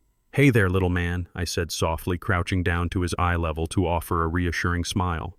Before the boy could even respond, Aaron yanked him back by the shoulder, stepping between us like a physical barricade. "Do not play the doting grandfather right now." Aaron snapped, his voice trembling with a toxic mixture of fear and rage. "We are not here for a friendly family visit." I stood up slowly, towering over my son, letting the warmth completely drain from my face. Bringing a child into a financial dispute is the absolute lowest tactic a desperate man can employ. "State your business, Aaron," I commanded, keeping my tone deadly flat so as not to scare the boy any further. Aaron practically vibrated with nervous aggression. He reached into his jacket pocket and pulled out a crumpled stack of legal documents. I recognized them immediately. They were the listing agreements for my estate and the authorization forms to unfreeze the corporate accounts. "Megan and I have had enough of your paranoid games, Dad," Aaron hissed, waving the papers in my face. "The corporate cards are dead. The bank is breathing down my neck about the commercial loan, and the vendors are threatening to sue me personally. You are going to sign these papers right now. You are going to authorize the sale of this house, transfer the liquid equity into our joint account, and lift the corporate freeze. If you do not, I swear to God, I will make sure you die completely alone." I looked at the papers, then back at my son, absolutely unfazed by his pathetic ultimatum. "And what leverage do you think you possess that would force me to surrender my entire fortune to a thief?" I asked, my voice barely above a whisper. Aaron grabbed his son by the shoulder again, pulling the frightened boy forward. "Him." Aaron spat out, his eyes wide and manic. "This is your leverage. If you do not sign these papers today, if you do not give us the money we need to fix this mess, you will never see him again. Megan and I will pack up, we will move across the country, and we will cut all contact. You will never get another phone call. You will never attend another birthday party. You will die in this massive, empty house, and your grandson will grow up thinking you abandoned him." The sheer depravity of his threat hung in the air like poison. He was actively weaponizing his own flesh and blood to extort cash from his father. He thought he had found the ultimate vulnerability, the one crack in my armor that would force me to capitulate. He genuinely believed that my love for my grandson would override my financial logic and force me to hand over the keys to the kingdom. I stared at Aaron, feeling a profound, terrifying calm wash over me. A man who uses a child as a human shield is not a man at all. He is a coward. "You are attempting to ransom my grandson for a real estate transaction," I stated clearly, ensuring the sheer ugliness of his words was perfectly articulated. Aaron swallowed hard, but he held his ground, fueled by sheer financial desperation. "I am doing what I have to do to protect my family," he fired back defensively. "You are destroying my life. I need that money, Dad. Sign the papers or say goodbye to him forever." I did not reach for the pen. I did not flinch. I just looked at the boy, who was now quietly crying, terrified by the anger radiating from his father. Looking at my grandson, my heart ached in a way it had not since Corinne passed away. The boy was named Dominic, after my own father. My father was a man who worked 3 manual labor jobs just to keep shoes on my feet. A man who taught me that a person's word is their bond, and that family provides shelter, not extortion. When Dominic was born, I held him in my arms in that hospital room and saw the exact same bright, intelligent eyes my father had. He was the only pure thing left in this deeply fractured family. Over the past 8 years, Dominic and I had built a bond that Aaron could never understand or sever. We spent countless Saturday mornings in my woodworking shop sanding down pine blocks and talking about how buildings are constructed from the ground up. He possessed a natural curiosity and a gentle spirit that Megan and Aaron completely ignored in their relentless pursuit of country club status. He was my absolute weakness, and Aaron knew it. Aaron had grown up watching me move mountains to ensure his happiness, and he falsely assumed my love for Dominic would compel me to sign away my life's work. But Aaron failed to understand a fundamental truth about me. I do not negotiate with terrorists, especially not those who share my last name. Protecting Dominic did not mean funding the toxic, fraudulent environment Aaron and Megan were raising him in. It meant dismantling that environment completely so the boy could eventually learn what true integrity looked like. Giving Aaron the money would only enable his criminal behavior and teach Dominic that extortion is a valid tool for survival. I would not allow my father's namesake to be raised by a successful thief. I completely ignored the crumpled papers in Aaron's hand. Instead, I knelt down completely, disregarding my son's aggressive posture, and pulled Dominic into a tight, grounding hug. I leaned close to his ear so Aaron could not hear. "Alpha Team, stand strong," I whispered, using the secret code we always used when working on our weekend building projects. "I will see you soon, Dominic. Be brave." I stood up, smoothing my jacket, and locked my eyes onto Aaron with a cold, dead stare. "A father who uses his child as a human shield is a coward," I commanded, my voice echoing off the hardwood floor. "Get out of my house before I call the police and have you arrested for trespassing." Aaron's face contorted with absolute fury. Realizing his ultimate bargaining chip had completely failed, he lost all remaining control. He grabbed Dominic by the arm, dragging him toward the door. As he turned, he violently swept his arm across the entryway console table. His hand struck a delicate, hand-painted ceramic vase that Corinne had brought back from our 20th anniversary trip to Italy. It crashed onto the marble floor, shattering into 1,000 irreplaceable pieces. Aaron did not even look back as he slammed the heavy front door behind him. I stood alone in the foyer, looking down at the broken remnants of my wife's favorite memory. The final boundary had just been crossed. Aaron was no longer my son. He was just an enemy waiting to be destroyed. 3 days after Aaron shattered my wife's vase, a heavy cream-colored envelope arrived in my mailbox. The sheer audacity of the delivery almost made me laugh out loud in my empty foyer. It was a formal invitation embossed with expensive gold foil welcoming me to a grand guest house dedication and housewarming soiree at Aaron and Megan's Buckhead mansion.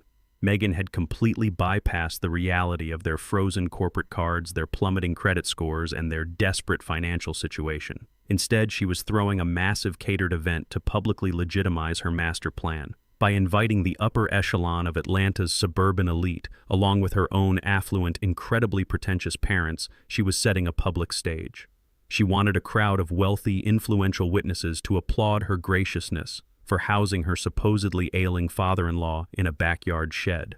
If the high society crowd accepted the narrative that this unpermitted wooden box was a luxurious, loving sanctuary for a declining patriarch, it would make it infinitely easier for Aaron to present a judge with character witnesses supporting his petition for medical guardianship.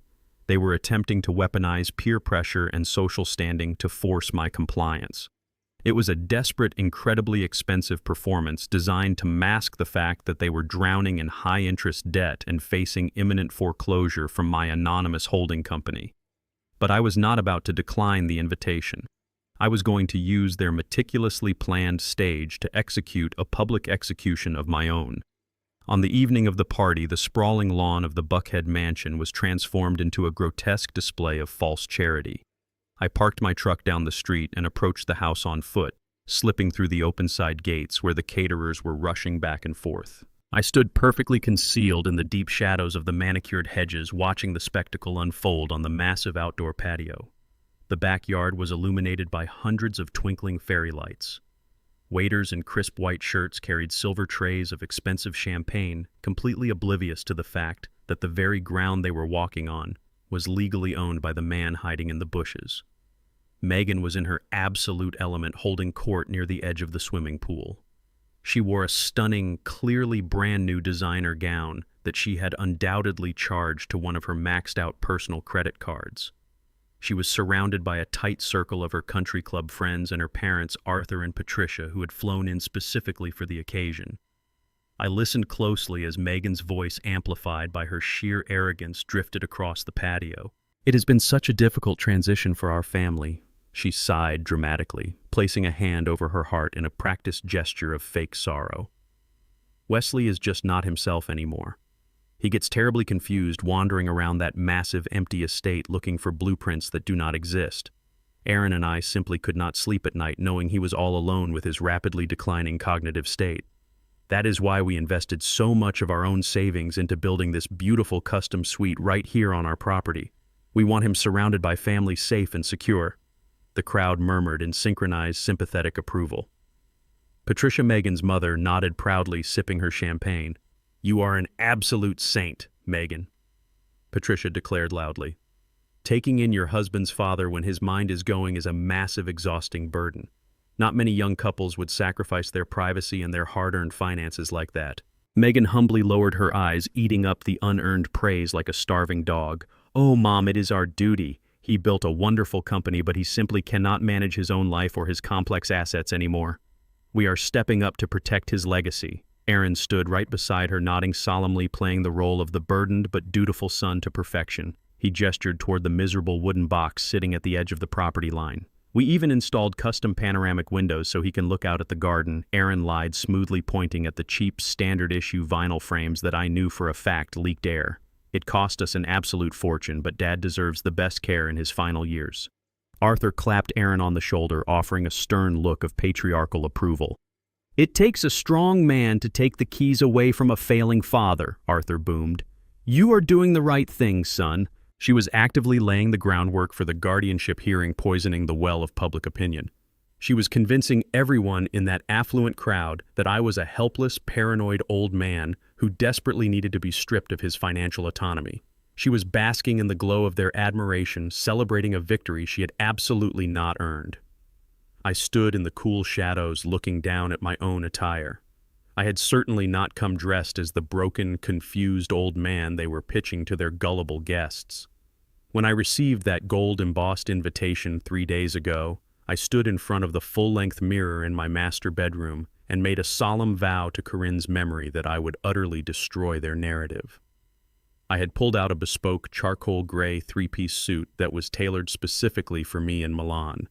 It was the exact suit I wore when I ruthlessly negotiated the largest commercial development contract in Atlanta's history. I paired it with a crisp white silk tie, polished Oxfords that gleamed like glass, and my father's vintage gold pocket watch secured to my vest. My posture was impeccably straight, my shoulders broad, and my mind sharper than it had been in 3 decades. In my right hand, I held a slim black leather briefcase. It did not contain construction bids or retirement brochures. It contained the absolute, unmitigated annihilation of Aaron and Megan's entire existence.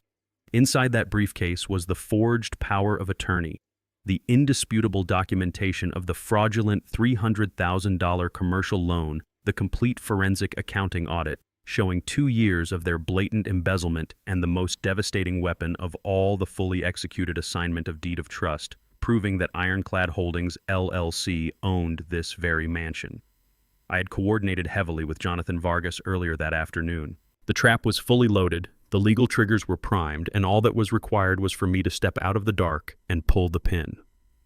I tightened my grip on the leather handle of my briefcase, took one final deep breath of the humid evening air, and stepped out from the darkness of the hedges.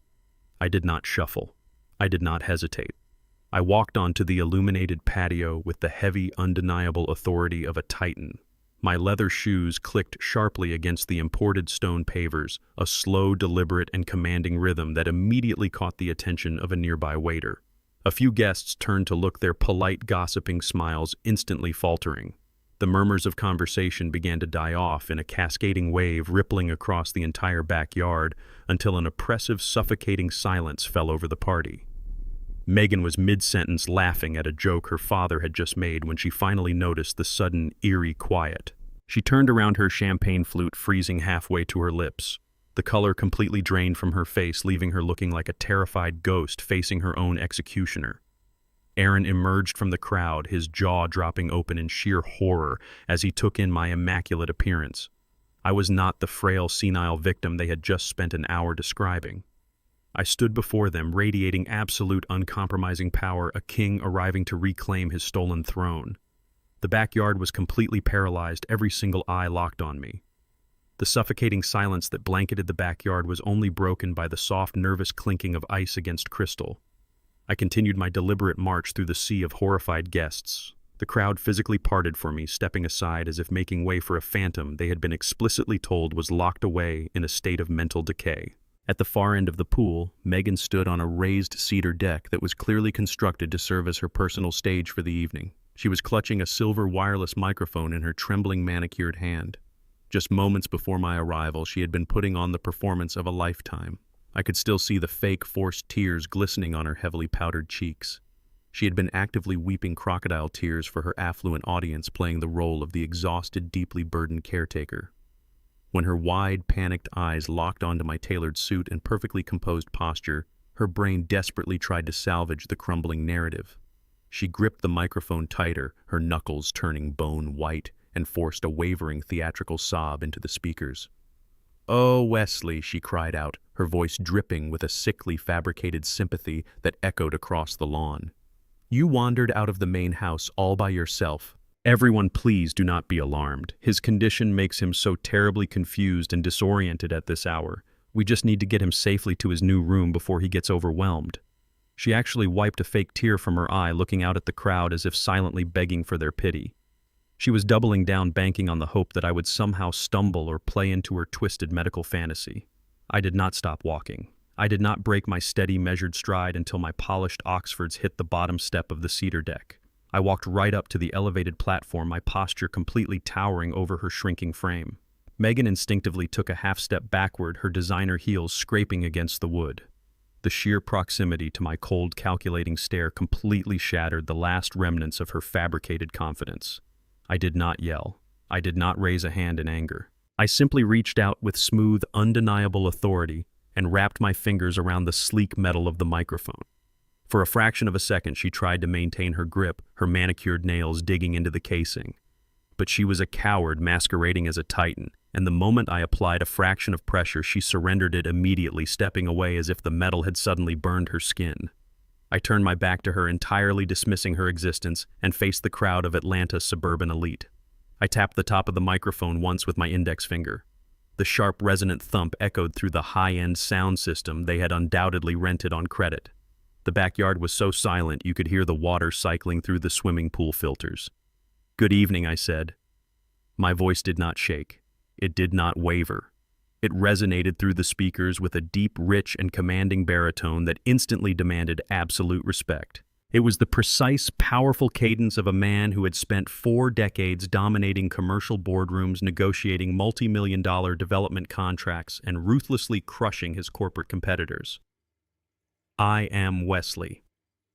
I continued, letting my sharp gaze slowly pan across the sea of designer dresses and tailored suits, making direct eye contact with as many of Megan's wealthy guests as possible. And despite the incredibly creative fiction my daughter-in-law was just spoon-feeding you, I assure you, I have not wandered away from anywhere.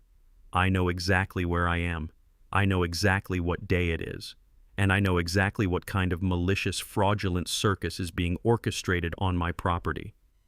The crowd collectively gasped. Several women instinctively covered their mouths with their hands while the men shifted uncomfortably in their expensive loafers. They were looking at a man standing in a bespoke Milanese suit wearing a vintage gold pocket watch, speaking with the brutal, undeniable clarity of an apex predator. The cognitive dissonance was actively breaking their brains. They had been invited here to pity a drooling, senile old man who needed to be locked in a backyard shed.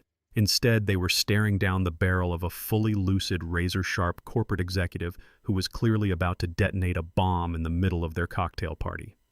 "I am not suffering from cognitive decline." I projected, my voice dripping with absolute authority. "I am, however, suffering from a profound lack of patience for thieves who smile in my face while attempting to pick my pocket." From the corner of my eye, I saw Aaron finally snap out of his paralyzed stupor. The sheer panic of having his elaborate criminal charade publicly dismantled in front of his in-laws and his country club peers finally overrode his cowardice. He dropped his champagne flute onto a passing waiter's tray and aggressively shoved his way through the tightly packed crowd. He rushed toward the cedar deck, his face flushed a furious, blotchy red, desperately trying to salvage the narrative before I completely destroyed his life. "Dad?" "That is enough," Aaron shouted, his voice cracking as he bounded up the wooden steps. He reached out his hands, grasping toward my shoulders, attempting to physically corral me. "You are having an episode. You are confused and you are embarrassing yourself in front of our guests. Let us get you back inside to rest before you say something you regret." He was no more than 2 feet away from me, his hands outstretched, ready to play the physical role of the protective caretaker. He thought he could overpower me with fake concern. I did not step back. I did not raise the microphone to address his lie.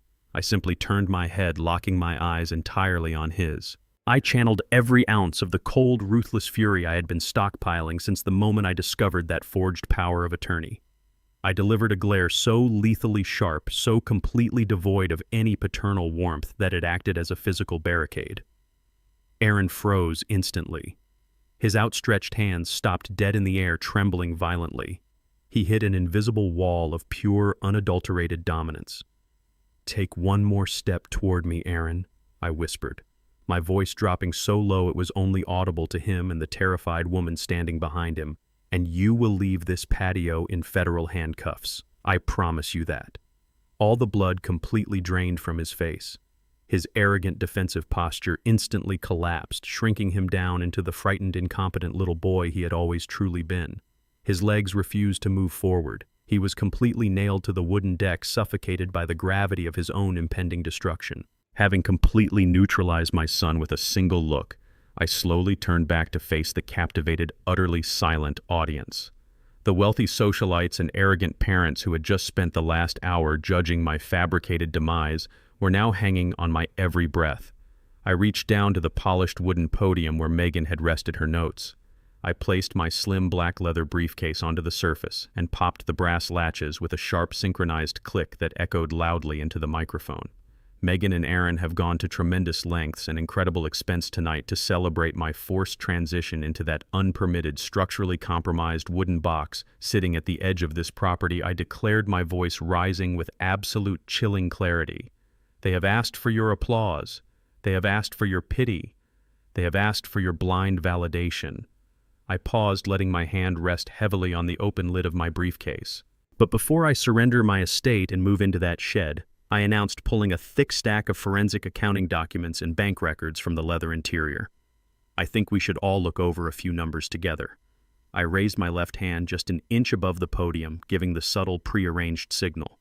From the back of the illuminated patio, standing inconspicuously near the expensive audiovisual equipment Megan had rented to display her obnoxious slideshow of fake family memories, Jonathan Vargas stepped out of the shadows. My brilliant attorney moved with the swift, calculated precision of a military strike.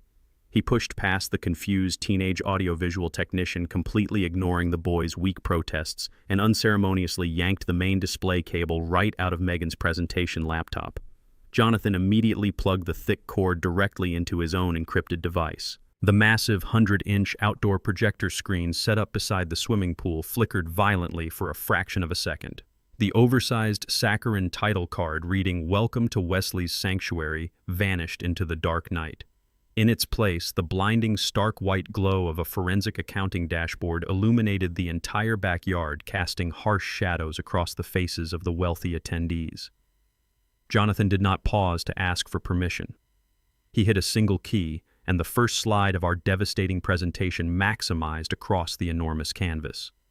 The sudden burst of brilliant light drew every single eye away from me and directly toward the giant screen. The trap was fully sprung, and the visual evidence of my son's catastrophic greed was now broadcasting in high definition to everyone they had ever tried to impress in this city. Let us begin with the corporate ledger I projected into the microphone, my voice echoing off the brick facade of the mansion. Behind me, the screen displayed a colossal high-resolution spreadsheet detailing 2 solid years of blatant, unchecked embezzlement. You see, my son and his lovely wife have been actively using my commercial construction firm as their own personal slush fund. I directed the crowd's attention to the highlighted red rose. That $12,000 line item for site consultation was actually a luxury ski vacation in Aspen. The $2,000 monthly material transport lease pays for the luxury SUV currently parked in the driveway. Spa treatments, designer retail sprees, and high-end dining have been systematically drained from the lifeblood of the company I built from the ground up with my late wife. The crowd stared in stunned silence as Jonathan clicked to the next slide. A massive scanned document appeared featuring the bold logo of a private commercial lending firm. "But petty theft is not why we are here tonight," I continued, tightening my grip on the podium edges.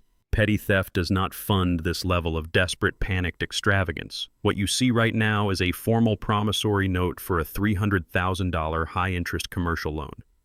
Aaron took out this massive debt less than a month ago, leveraging an industrial warehouse that I own outright. He routed every single penny of that cash directly into a private joint checking account he shares exclusively with Megan. The funds were completely vaporized to maintain the pathetic illusion of their wealth, leaving a massive lien on a property he has absolutely no legal right to leverage. Jonathan hit the spacebar one more time. The screen transitioned to the final, most damning piece of evidence. It was a blown-up, crystal-clear scan of the general durable power of attorney. The document Megan's real estate broker had foolishly handed me days earlier was now 20 feet tall, towering over the swimming pool. I paused, letting the sheer magnitude of the legal document wash over the guests. For Aaron to secure that illegal commercial loan, and for Megan to attempt to forcefully sell my primary $1.8 million estate out from under me, they needed my permission, I stated, my voice dropping to a dangerous icy register. But since I never gave it, they decided to simply invent it. I pointed a steady finger at the giant signature block projected on the screen. I want every business owner, every lawyer, and every investor standing in this backyard to look very closely at that signature. It is a complete and undeniable forgery. My own flesh and blood sat down at a desk, maliciously forged his father's name on a binding legal document, and committed a severe federal felony just to steal my home and fund his wife's unquenchable thirst for status. They invited you here tonight to applaud their fake charity, all while standing on a foundation built entirely on federal wire fraud and identity theft. The reaction from the affluent crowd was instantaneous and utterly devastating. The polite, restrained silence shattered into a chaotic chorus of horrified gasps, sharp whispers, and absolute disgust. These were prominent country club members, local politicians, and wealthy suburbanites who guarded their own reputations with ruthless intensity. Seeing the undeniable proof of federal fraud projected in 20-foot letters made them physically recoil. Several guests immediately set their champagne flutes down on the nearest tables and took deliberate, noticeable steps backward, actively distancing themselves from Aaron and Megan as if the couple had suddenly contracted a highly contagious disease. No one wants to be photographed at a cocktail party mingling with soon-to-be convicted felons. I looked down at Megan. The flawless, confident socialite who had just been basking in the adoration of her peers was completely and totally ruined. The perfect mask she wore to manipulate the world had violently shattered into a million irreparable pieces. Her face was ashen, her jaw trembling so uncontrollably she could not even form a coherent word to defend herself. She looked frantically toward her wealthy friends, her eyes silently begging for an ounce of the sympathy she had been hoarding all night. But there was absolutely no pity left for her. The women she played tennis with were whispering furiously to their husbands, shooting her glances of pure, unadulterated contempt. She crossed her arms tightly over her chest, shrinking down into her expensive designer gown, as the crushing weight of public humiliation finally broke her spine. Aaron remained completely paralyzed on the wooden deck, staring up at the giant forged signature that guaranteed his impending prison sentence. He was sweating profusely, trapped in a nightmare of his own making, unable to fight or flee. They were completely exposed, stripped bare before the exact society they had destroyed their own family to impress. I reached over and closed the lid of my slim leather briefcase. The sharp metallic snap of the brass latches cut right through the frantic murmurs of the crowd, bringing the patio back to a rigid, highly attentive silence. I stepped away from the podium, standing tall and unyielding at the edge of the cedar deck. I looked directly down at Aaron, making sure my voice carried absolute, unwavering finality through the microphone. You stood in a fancy restaurant and asked me why I would not simply pack my things and move into that miserable, unpermitted box you built in your backyard, I said, every syllable dripping with lethal contempt. You claimed it was an act of love. You claimed it was a sanctuary. But the truth is, it was built with stolen cash to hide your massive inadequacies as a man and to fund a lifestyle neither of you ever earned. I locked my eyes onto his, delivering the final fatal blow that would echo in his mind for the rest of his miserable life. Because I do not have the habit of living in the proceeds of a fraud.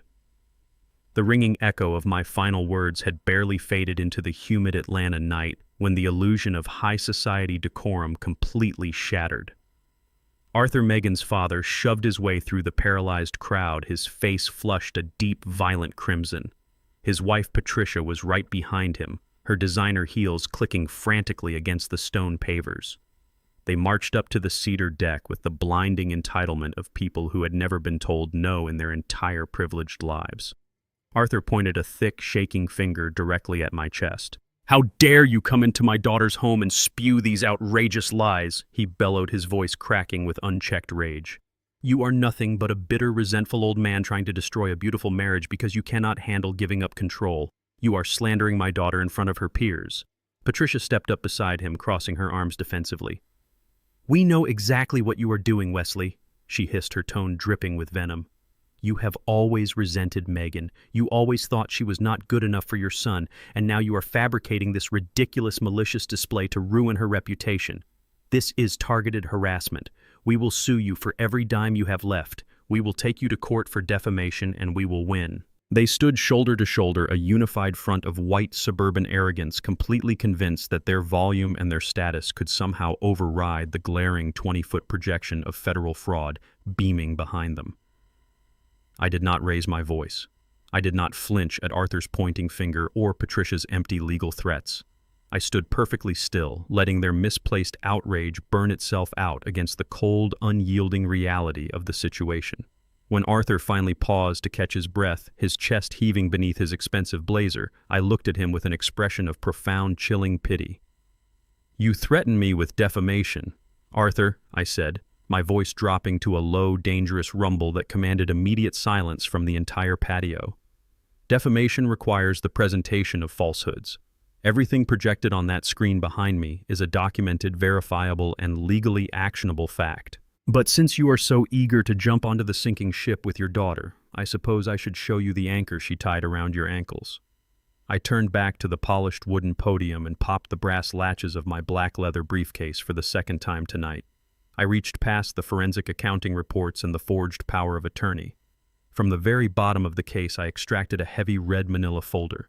I held it in my hand for a brief moment, letting the weight of what was inside settle over the deck.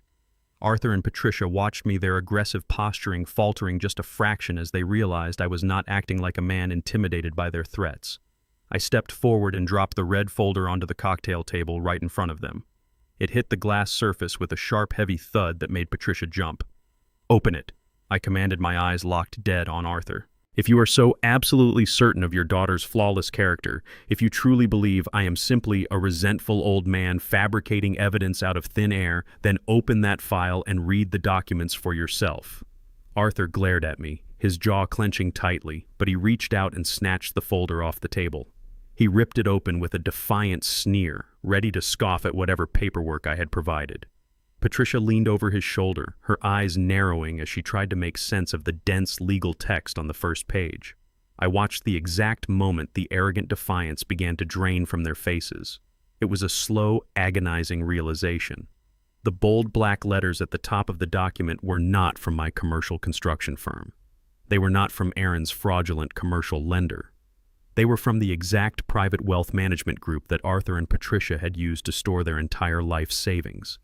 Arthur's hands began to shake violently. The paper rattled in his grip as his eyes darted back and forth across the highlighted sections. "What is this?" he breathed out, his voice suddenly hollow and weak. "What am I looking at?"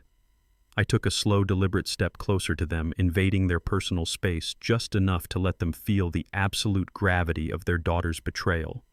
"You are looking at the exact reason why you should never blindly trust a thief," I stated coldly.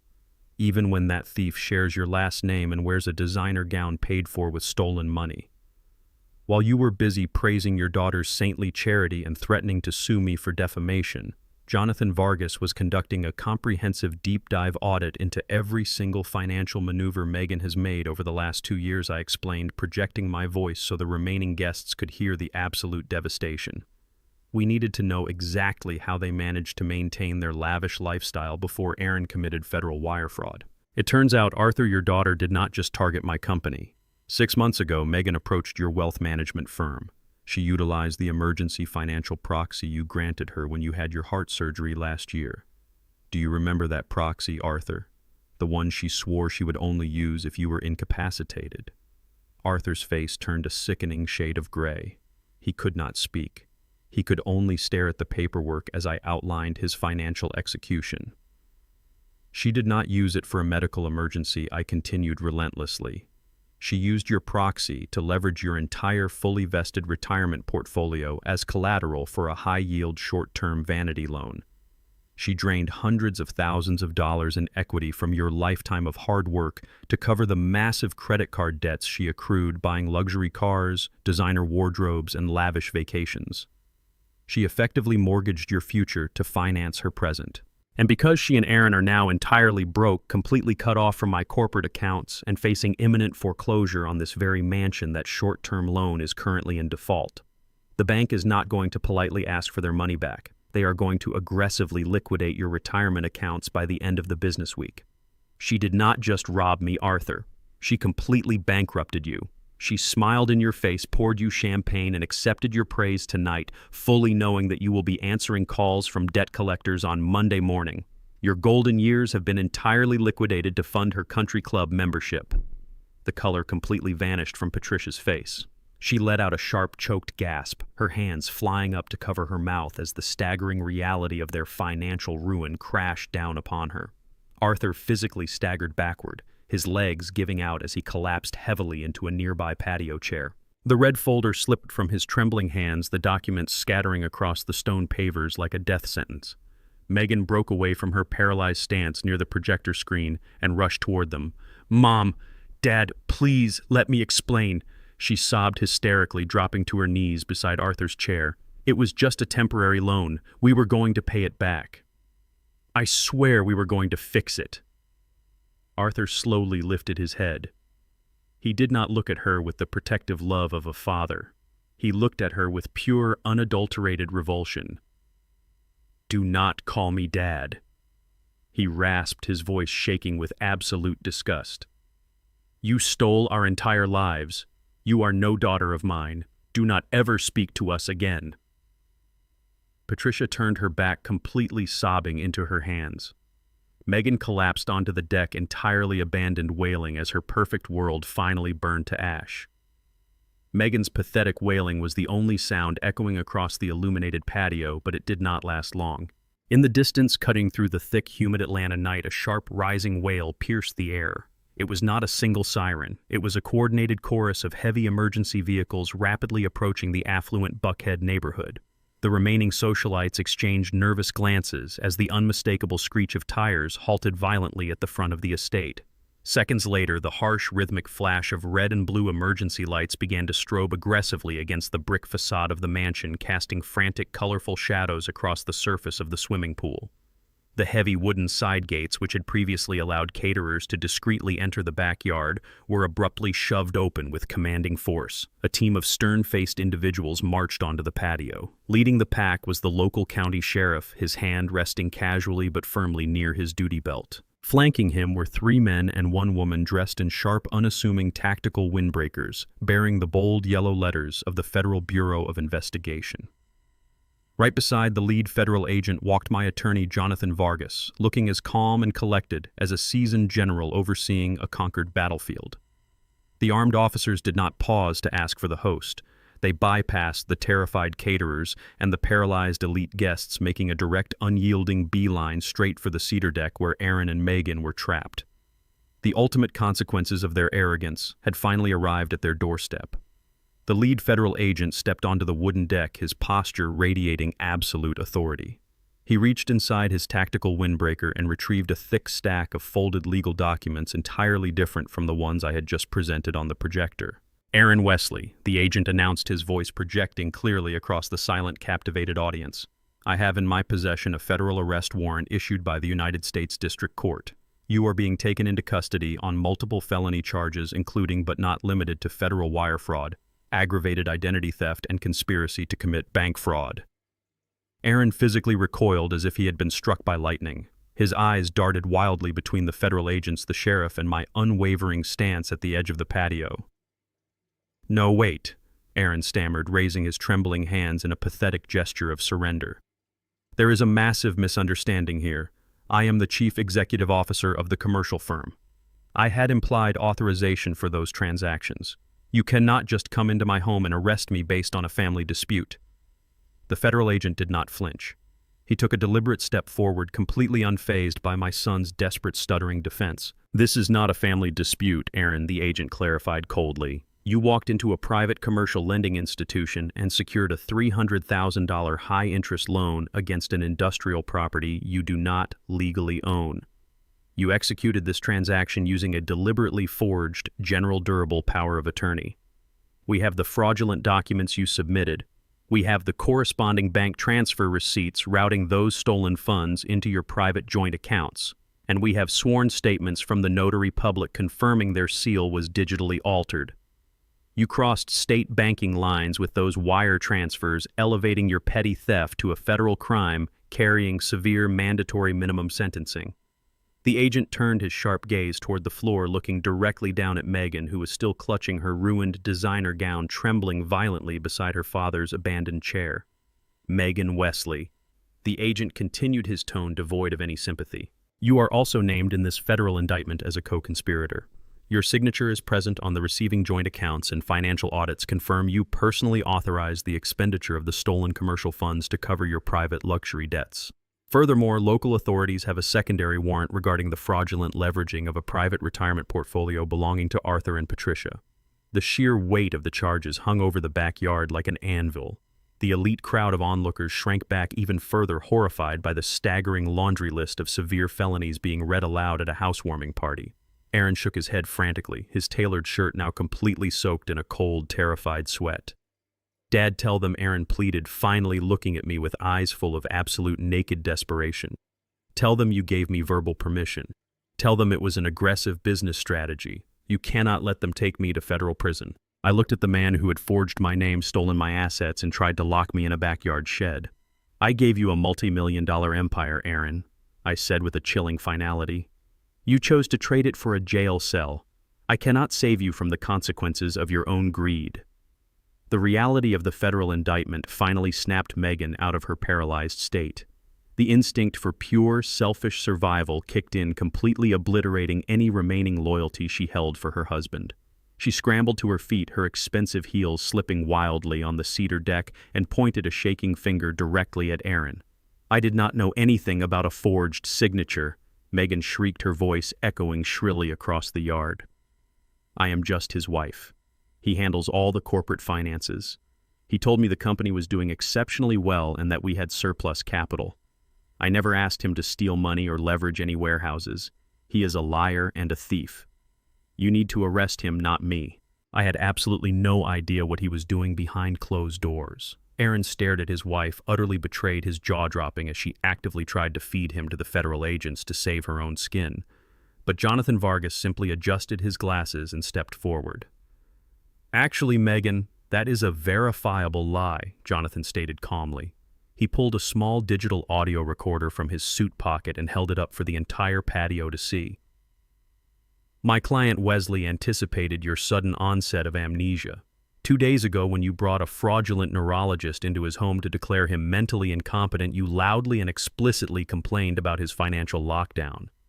But more importantly, we recovered security footage and audio from your vehicle confirming your active participation in reviewing the forged documents outside the lawyer's office last week." Jonathan pressed a button and Megan's own voice played clearly over the small speaker, complaining about needing the fake contracts finalized to secure the commercial chain and kick the old man out.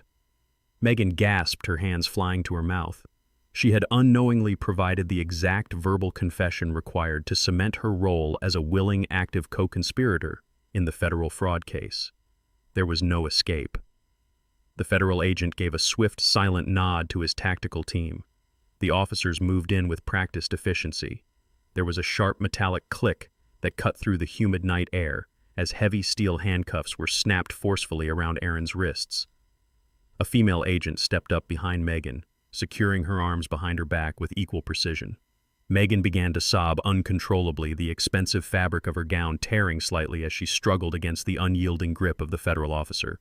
Aaron offered no resistance. His shoulders slumped forward in total crushing defeat, his eyes staring blankly at the wooden floorboards. The agents turned them around and marched them straight through the center of the illuminated patio. The crowd of wealthy socialites, country club friends, and estranged parents parted in absolute terrified silence, watching the disgraced couple take their final, humiliating walk of shame. The flashing red and blue lights of the police cruisers waiting in the driveway illuminated their tear-stained faces. I stood tall on the cedar deck, watching the heavy doors of the federal transport vehicles slam shut, permanently closing the chapter on their reign of greed. 72 hours later, the heavy iron gates of the federal detention center slammed shut behind Aaron and Megan. They had managed to scrape together just enough funds through a sleazy, high-interest bail bondsman to secure their temporary release pending trial.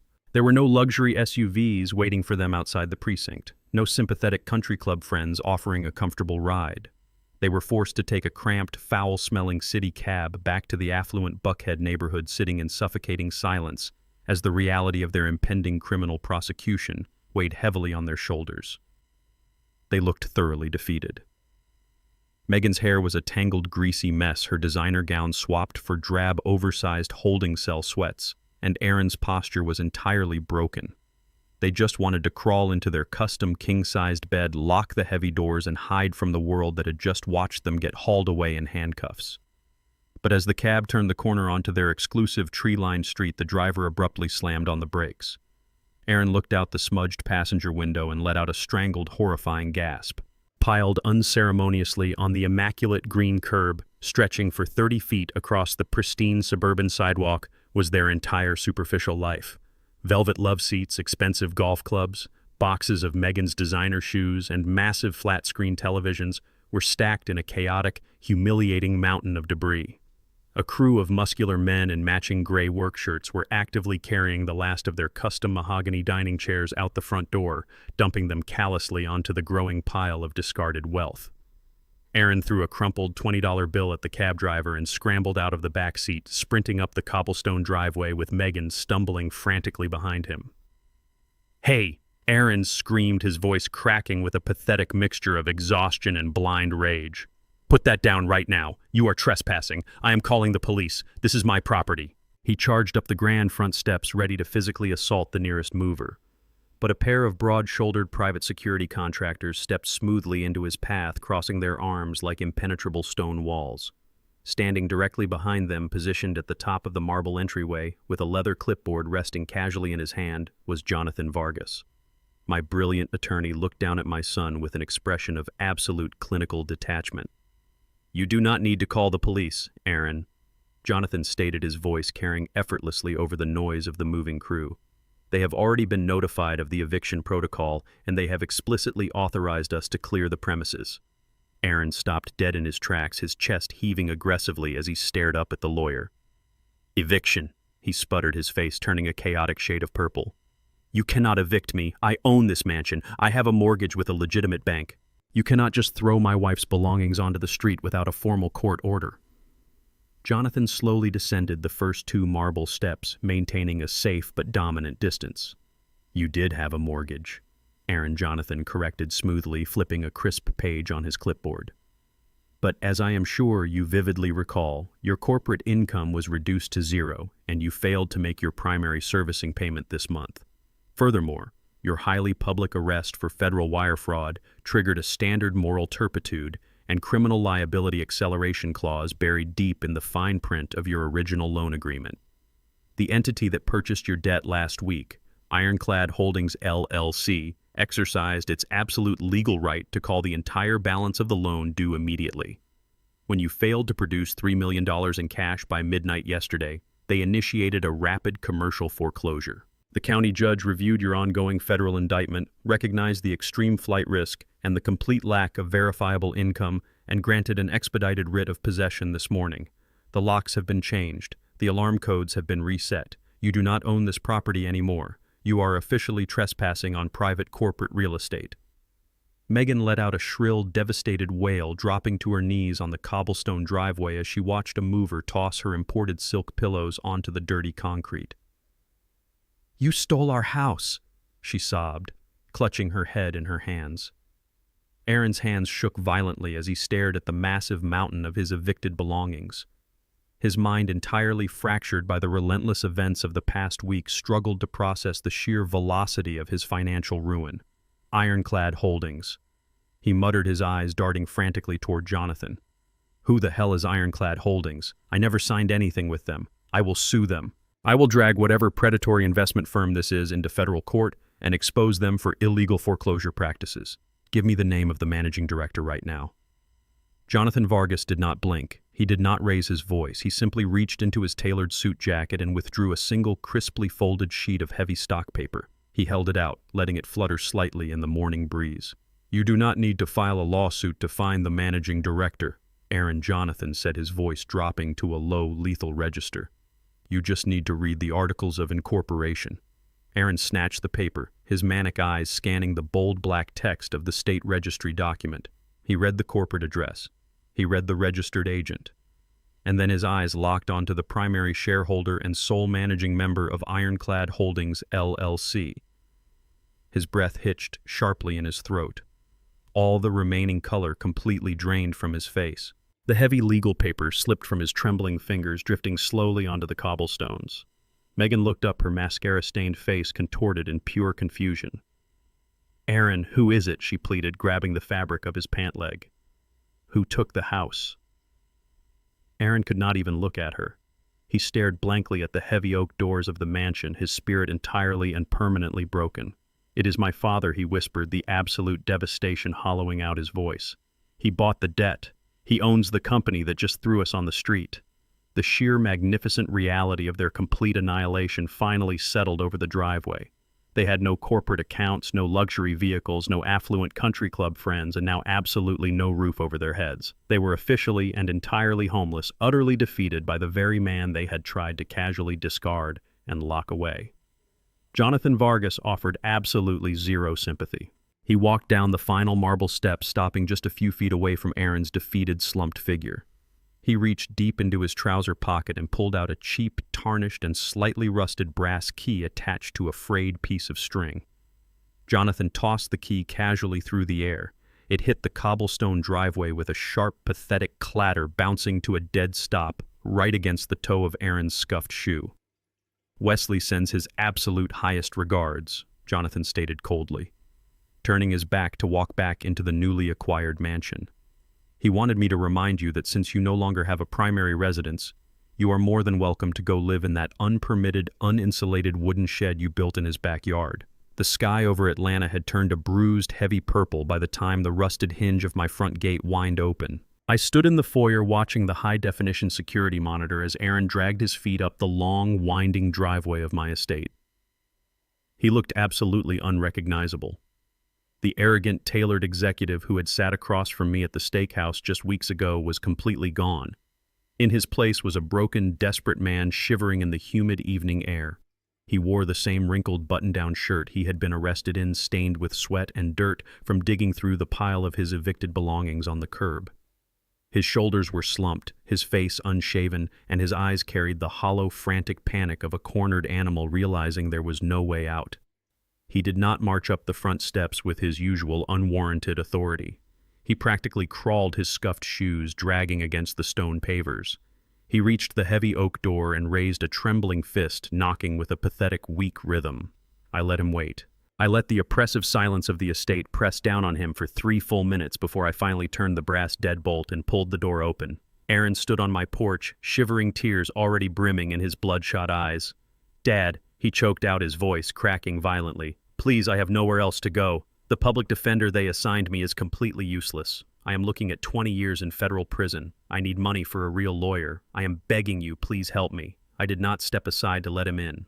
I stood squarely in the threshold, looking down at the shivering, pathetic shell of the man I had raised. There was no rage left in my chest. The fiery anger that had fueled my financial counteroffensive had completely burned out, leaving behind nothing but an arctic, impenetrable expanse of ice. "You come to my home," I said, my voice barely above a whisper, but carrying the heavy, undeniable weight of a judge reading a death sentence. "You stand on the porch of the house you tried to steal using the voice of the son you murdered, and you have the sheer audacity to ask me for money." Aaron collapsed to his knees right there on the hard stone, burying his face in his dirty hands. "Dad, I am so sorry." He sobbed, his chest heaving with desperate, ugly gasps. "I lost everything. My house is gone. The company is gone. My friends will not even answer my texts. I have $20 in my pocket. I slept on a park bench last night because Megan took the last of the cash for a motel room and locked me out. I have been stripped of everything I ever cared about." I looked down at him, entirely unmoved by the theatrical display of his suffering. "You did not lose anything, Aaron. I corrected him coldly, stepping just an inch closer so he could feel the absolute chill of my presence. Losing implies an accident. It implies a tragic twist of fate. You methodically and deliberately threw your entire life into an incinerator. You forged my name on federal documents. You bled the company that put food on your table and paid for your college education. You looked me dead in the eye at a restaurant and told me my home was a burden, all while you were actively funneling a $300,000 commercial loan into your wife's shopping budget. You did not lose your life. You pawned it. Aaron grabbed the sharp crease of my tailored trousers, looking up with a face entirely slick with tears and snot. I was trying to build a legacy, he pleaded, completely oblivious to the absurdity of his own words.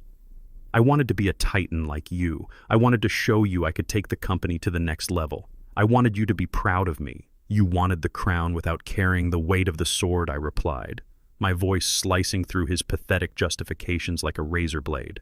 You wanted the corner office and the luxury cars, but you despised the dirt, the sweat, and the brutal hours required to actually earn them. You looked at my success and felt entitled to it simply because you shared my last name. You thought leadership was a credit card limit. You never understood that true power comes from integrity, and because you possess absolutely none, you are currently kneeling in the dirt where you belong.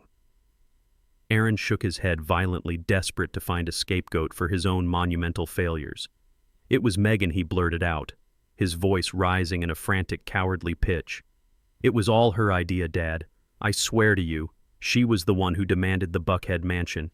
She was the one who said we needed the country club memberships and the expensive cars to maintain our social image.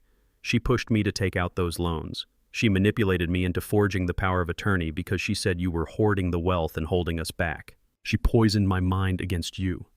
I looked at him, feeling a sudden intense wave of profound physical revulsion. Of all the pathetic, spineless maneuvers he had attempted, this was by far the most disgusting. You are a 35-year-old man, I stated, each word dripping with lethal contempt. You stood at an altar and chose to marry that woman. You chose to nod along when she insulted my grief. You chose to pick up a pen and forge my signature. Megan is a greedy, manipulative parasite, but she did not hold a gun to your head and force you to commit federal bank fraud. She simply held up a mirror to your own inherent weakness, and you gladly embraced the reflection. Blaming the woman you partnered with to destroy me does not make you a victim, Aaron. It just proves that you are a coward who cannot even own the consequences of his own malice. A real man stands tall when his empire falls. You are just crawling in the mud, pointing fingers at the person shivering next to you. Aaron opened his mouth to formulate another miserable excuse, but I raised a single rigid hand, silencing him instantly. There is no redemption here, I said, my voice devoid of any remaining emotion.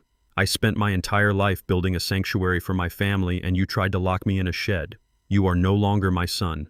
You are simply a federal defendant awaiting a prison sentence. Do not ever return to this property. If you step foot on this driveway again, the police will arrest you for trespassing before you even reach the porch. I stepped back into the grand foyer of the home I had built with the woman who would have been utterly ashamed of him. I grabbed the heavy brass handle of the solid oak door. Dad, please, Aaron screamed, scrambling forward on his hands and knees. You are all I have left. You are my father. I looked down at him one last time, my face an impenetrable mask of stone. I have no son, I said. I swung the heavy oak door forward. The massive wooden frame slammed shut with a deafening, thunderous boom that echoed through the empty estate, driving the brass deadbolt firmly into place and locking away my greatest failure forever. 6 months passed since the heavy oak door of my estate sealed my son's fate. The federal justice system moves with a slow, crushing inevitability when the evidence is bulletproof. Jonathan Vargas sat beside me in the polished gallery of the United States District Court as the judge handed down the sentences. Aaron and Megan stood before the bench in matching khaki jumpsuits, their arrogant country club facades completely erased by the harsh fluorescent lights of the courtroom. They pleaded guilty to multiple counts of wire fraud, identity theft, and conspiracy to commit bank fraud.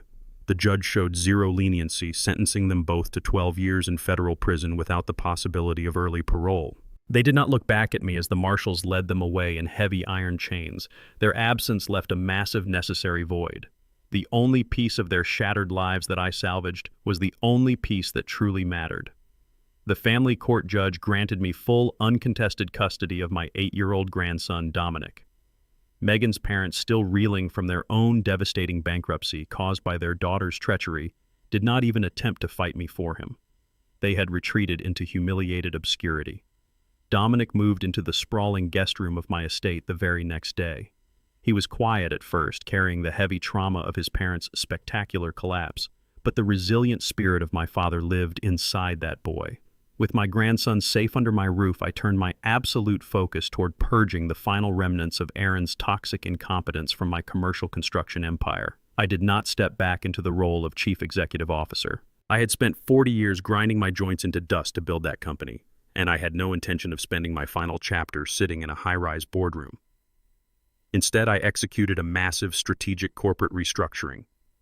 I fired the complacent accountant Thomas and replaced him with a strict, fiercely independent auditing firm to ensure total transparency. I legally transitioned the entire enterprise into an employee-owned cooperative. I sold my majority shares at a steeply discounted, highly favorable rate directly to the senior project managers, the master electricians, and the veteran foremen who had actually bled for the company over the last 2 decades. The men and women who poured the concrete and framed the steel were now the absolute masters of their own financial destinies. I effectively secured their families' futures while permanently ensuring that no entitled, inexperienced heir could ever again weaponize their hard labor for personal vanity. With the company legacy firmly protected, I established an ironclad financial fortress for Dominic. I sat down with Jonathan Vargas for 3 grueling days to draft a blind, irrevocable trust fund. This was not the kind of careless, open-ended slush fund that had completely ruined my son. The capital I secured from liquidating Aaron's fraudulent investments and selling the Buckhead mansion went directly into this heavily fortified account. But Dominic will not receive a single dime simply for breathing or turning 18. I structured the trust with ruthless character-building stipulations. To access any portion of the principal wealth, my grandson must first graduate from an accredited university or complete a certified journeyman trade program. He must maintain a clean legal record hold, a fully taxable job for 5 consecutive years, and demonstrate a profound understanding of financial literacy. If he wants to buy a house, the trust will match his down payment only after he saves the first half with his own 2 hands. I will not allow the poison of unearned privilege to infect my bloodline ever again. I am not going to leave behind a massive pile of easy cash to tempt another generation into lazy arrogance. I am leaving behind a rigid, uncompromising blueprint for manhood.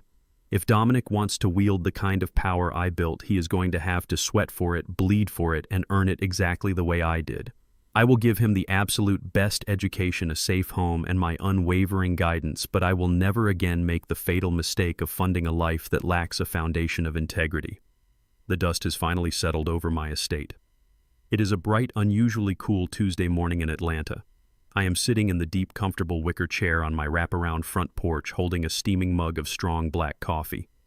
The air smells like fresh pine and blooming jasmine. The profound silence that used to feel like a heavy, isolating burden after Corinne passed away has transformed into a deep, vibrating peace. I look out across the manicured lawn and watch Dominic pulling a heavy green rubber hose across the grass. He is wearing a pair of miniature canvas work gloves, diligently watering the massive rose bushes that his grandmother planted 30 years ago. He is focused, careful, and remarkably strong for his age. Every time he finishes a section, he looks back over his shoulder to check if I am watching his face, breaking into a wide, gap-toothed smile when I give him a firm nod of approval. The generational trauma has been successfully amputated. The rotting branch of my family tree was cut away before it could infect the healthy roots. I take a slow, satisfying sip of my coffee, feeling the warm ceramic against my calloused palms. I know Corinne is looking down at us right now, watching her grandson thrive in the sanctuary she designed. She would be fiercely proud of the agonizing choices I had to make to protect our legacy. We are completely safe. The empire is secure. The thieves have been permanently locked away in federal cages, and the true heir to my history is finally learning how to build something real. This is my story. It is a brutal, necessary lesson about the absolute danger of mistaking an old father's quiet patience for weakness.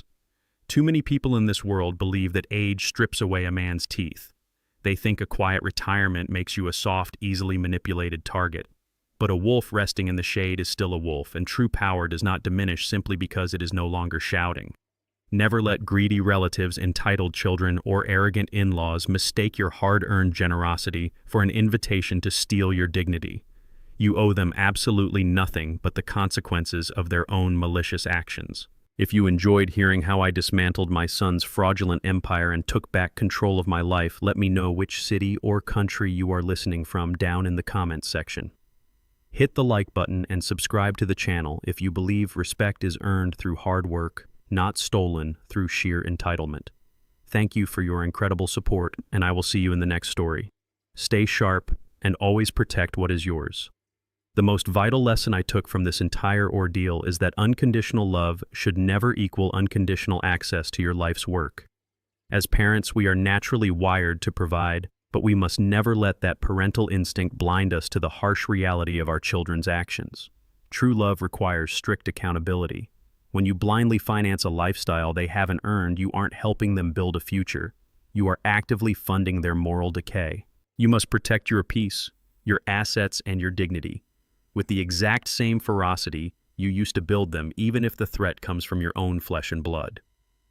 If this story resonated with you, please share this video with anyone who needs a firm reminder to stand their ground and protect their legacy against toxic family members.